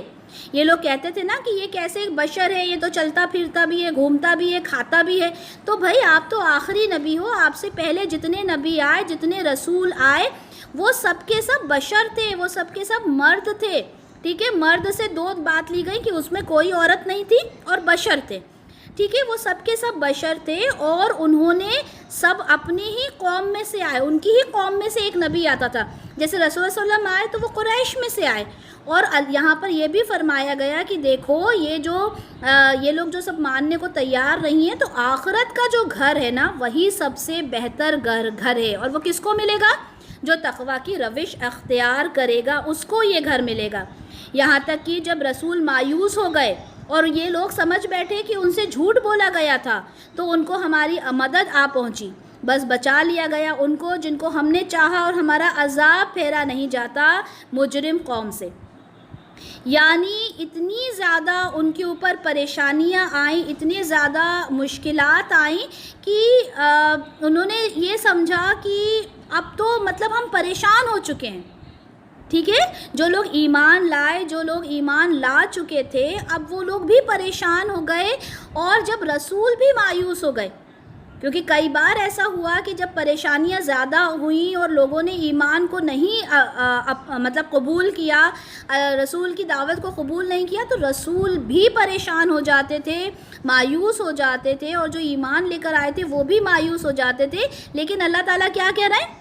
ہماری مدد ان تک پہنچ جاتی تھی۔ اللہ تعالیٰ، ہم نے دیکھا نا قرآن میں بار بار اللہ تعالیٰ تسلی دے رہے ہیں، بار بار تسلی دے رہے ہیں کہ دیکھو آپ کا کام ہے، آپ بالکل پریشان نہ ہوں، آپ نے تو اپنا کام کر دیا، ہم آپ سے کچھ بھی نہیں پوچھیں گے قیامت کے دن۔ تو یہاں پر اللہ تعالیٰ فرما رہے ہیں کہ دیکھو ہماری مدد بس پہنچ ہی جاتی ہے، ٹھیک ہے، جن کو ہم نے چاہا، اور ہمارا عذاب پھیرا نہیں جا سکتا مجرم قوم سے۔ جو بھی قوم مجرم ہے، ٹھیک ہے، جو بھی مجرم قوم ہے اس کے اوپر عذاب تو آ کر ہی رہے گا۔ یقیناً ان سابقہ اقوام کے واقعات میں ہوش مند لوگوں کے لیے عبرت ہے۔ یہ قرآن ایسی بات نہیں ہے جسے گڑھ لیا گیا ہو، بلکہ یہ تو تصدیق کرتے ہوئے آیا ہے اس کی جو اس سے پہلے موجود ہے، اور اس میں تفصیل ہے ہر اس چیز کی، اور ہدایت اور رحمت ہے ان لوگوں کے لیے جو اس پر ایمان لاتے ہیں۔ یعنی یہ جو قرآن ہے یہ تصدیق کرتی ہوئی آ رہی ہے تورات کی بھی، انجیل کی بھی۔ تو یہ جو یہودی اور یہ جو نصارہ جو بھی کوئی آپ سے بات کرتا ہے، تو بھائی یہ جو جتنے بھی سابقہ جو آپ کے ساتھ جو واقعات بیان کیے گئے، یوسف علیہ السلام کے بارے میں بات کی گئی، کیونکہ یہ ایسا نہیں ہے کہ آپ نے اپنی طرف سے کچھ بنا کے دے دیا، کیونکہ قرآن کے بارے میں ہم نے ہزاروں بار یہ پڑھا کہ جو قرآن ہے اس میں کوئی بھی الفاظ آپ صلی اللہ علیہ وسلم کی طرف سے نہیں ہے، بلکہ ہر ایک بات کہاں سے ہے؟ اللہ کی طرف سے ہے، ٹھیک ہے۔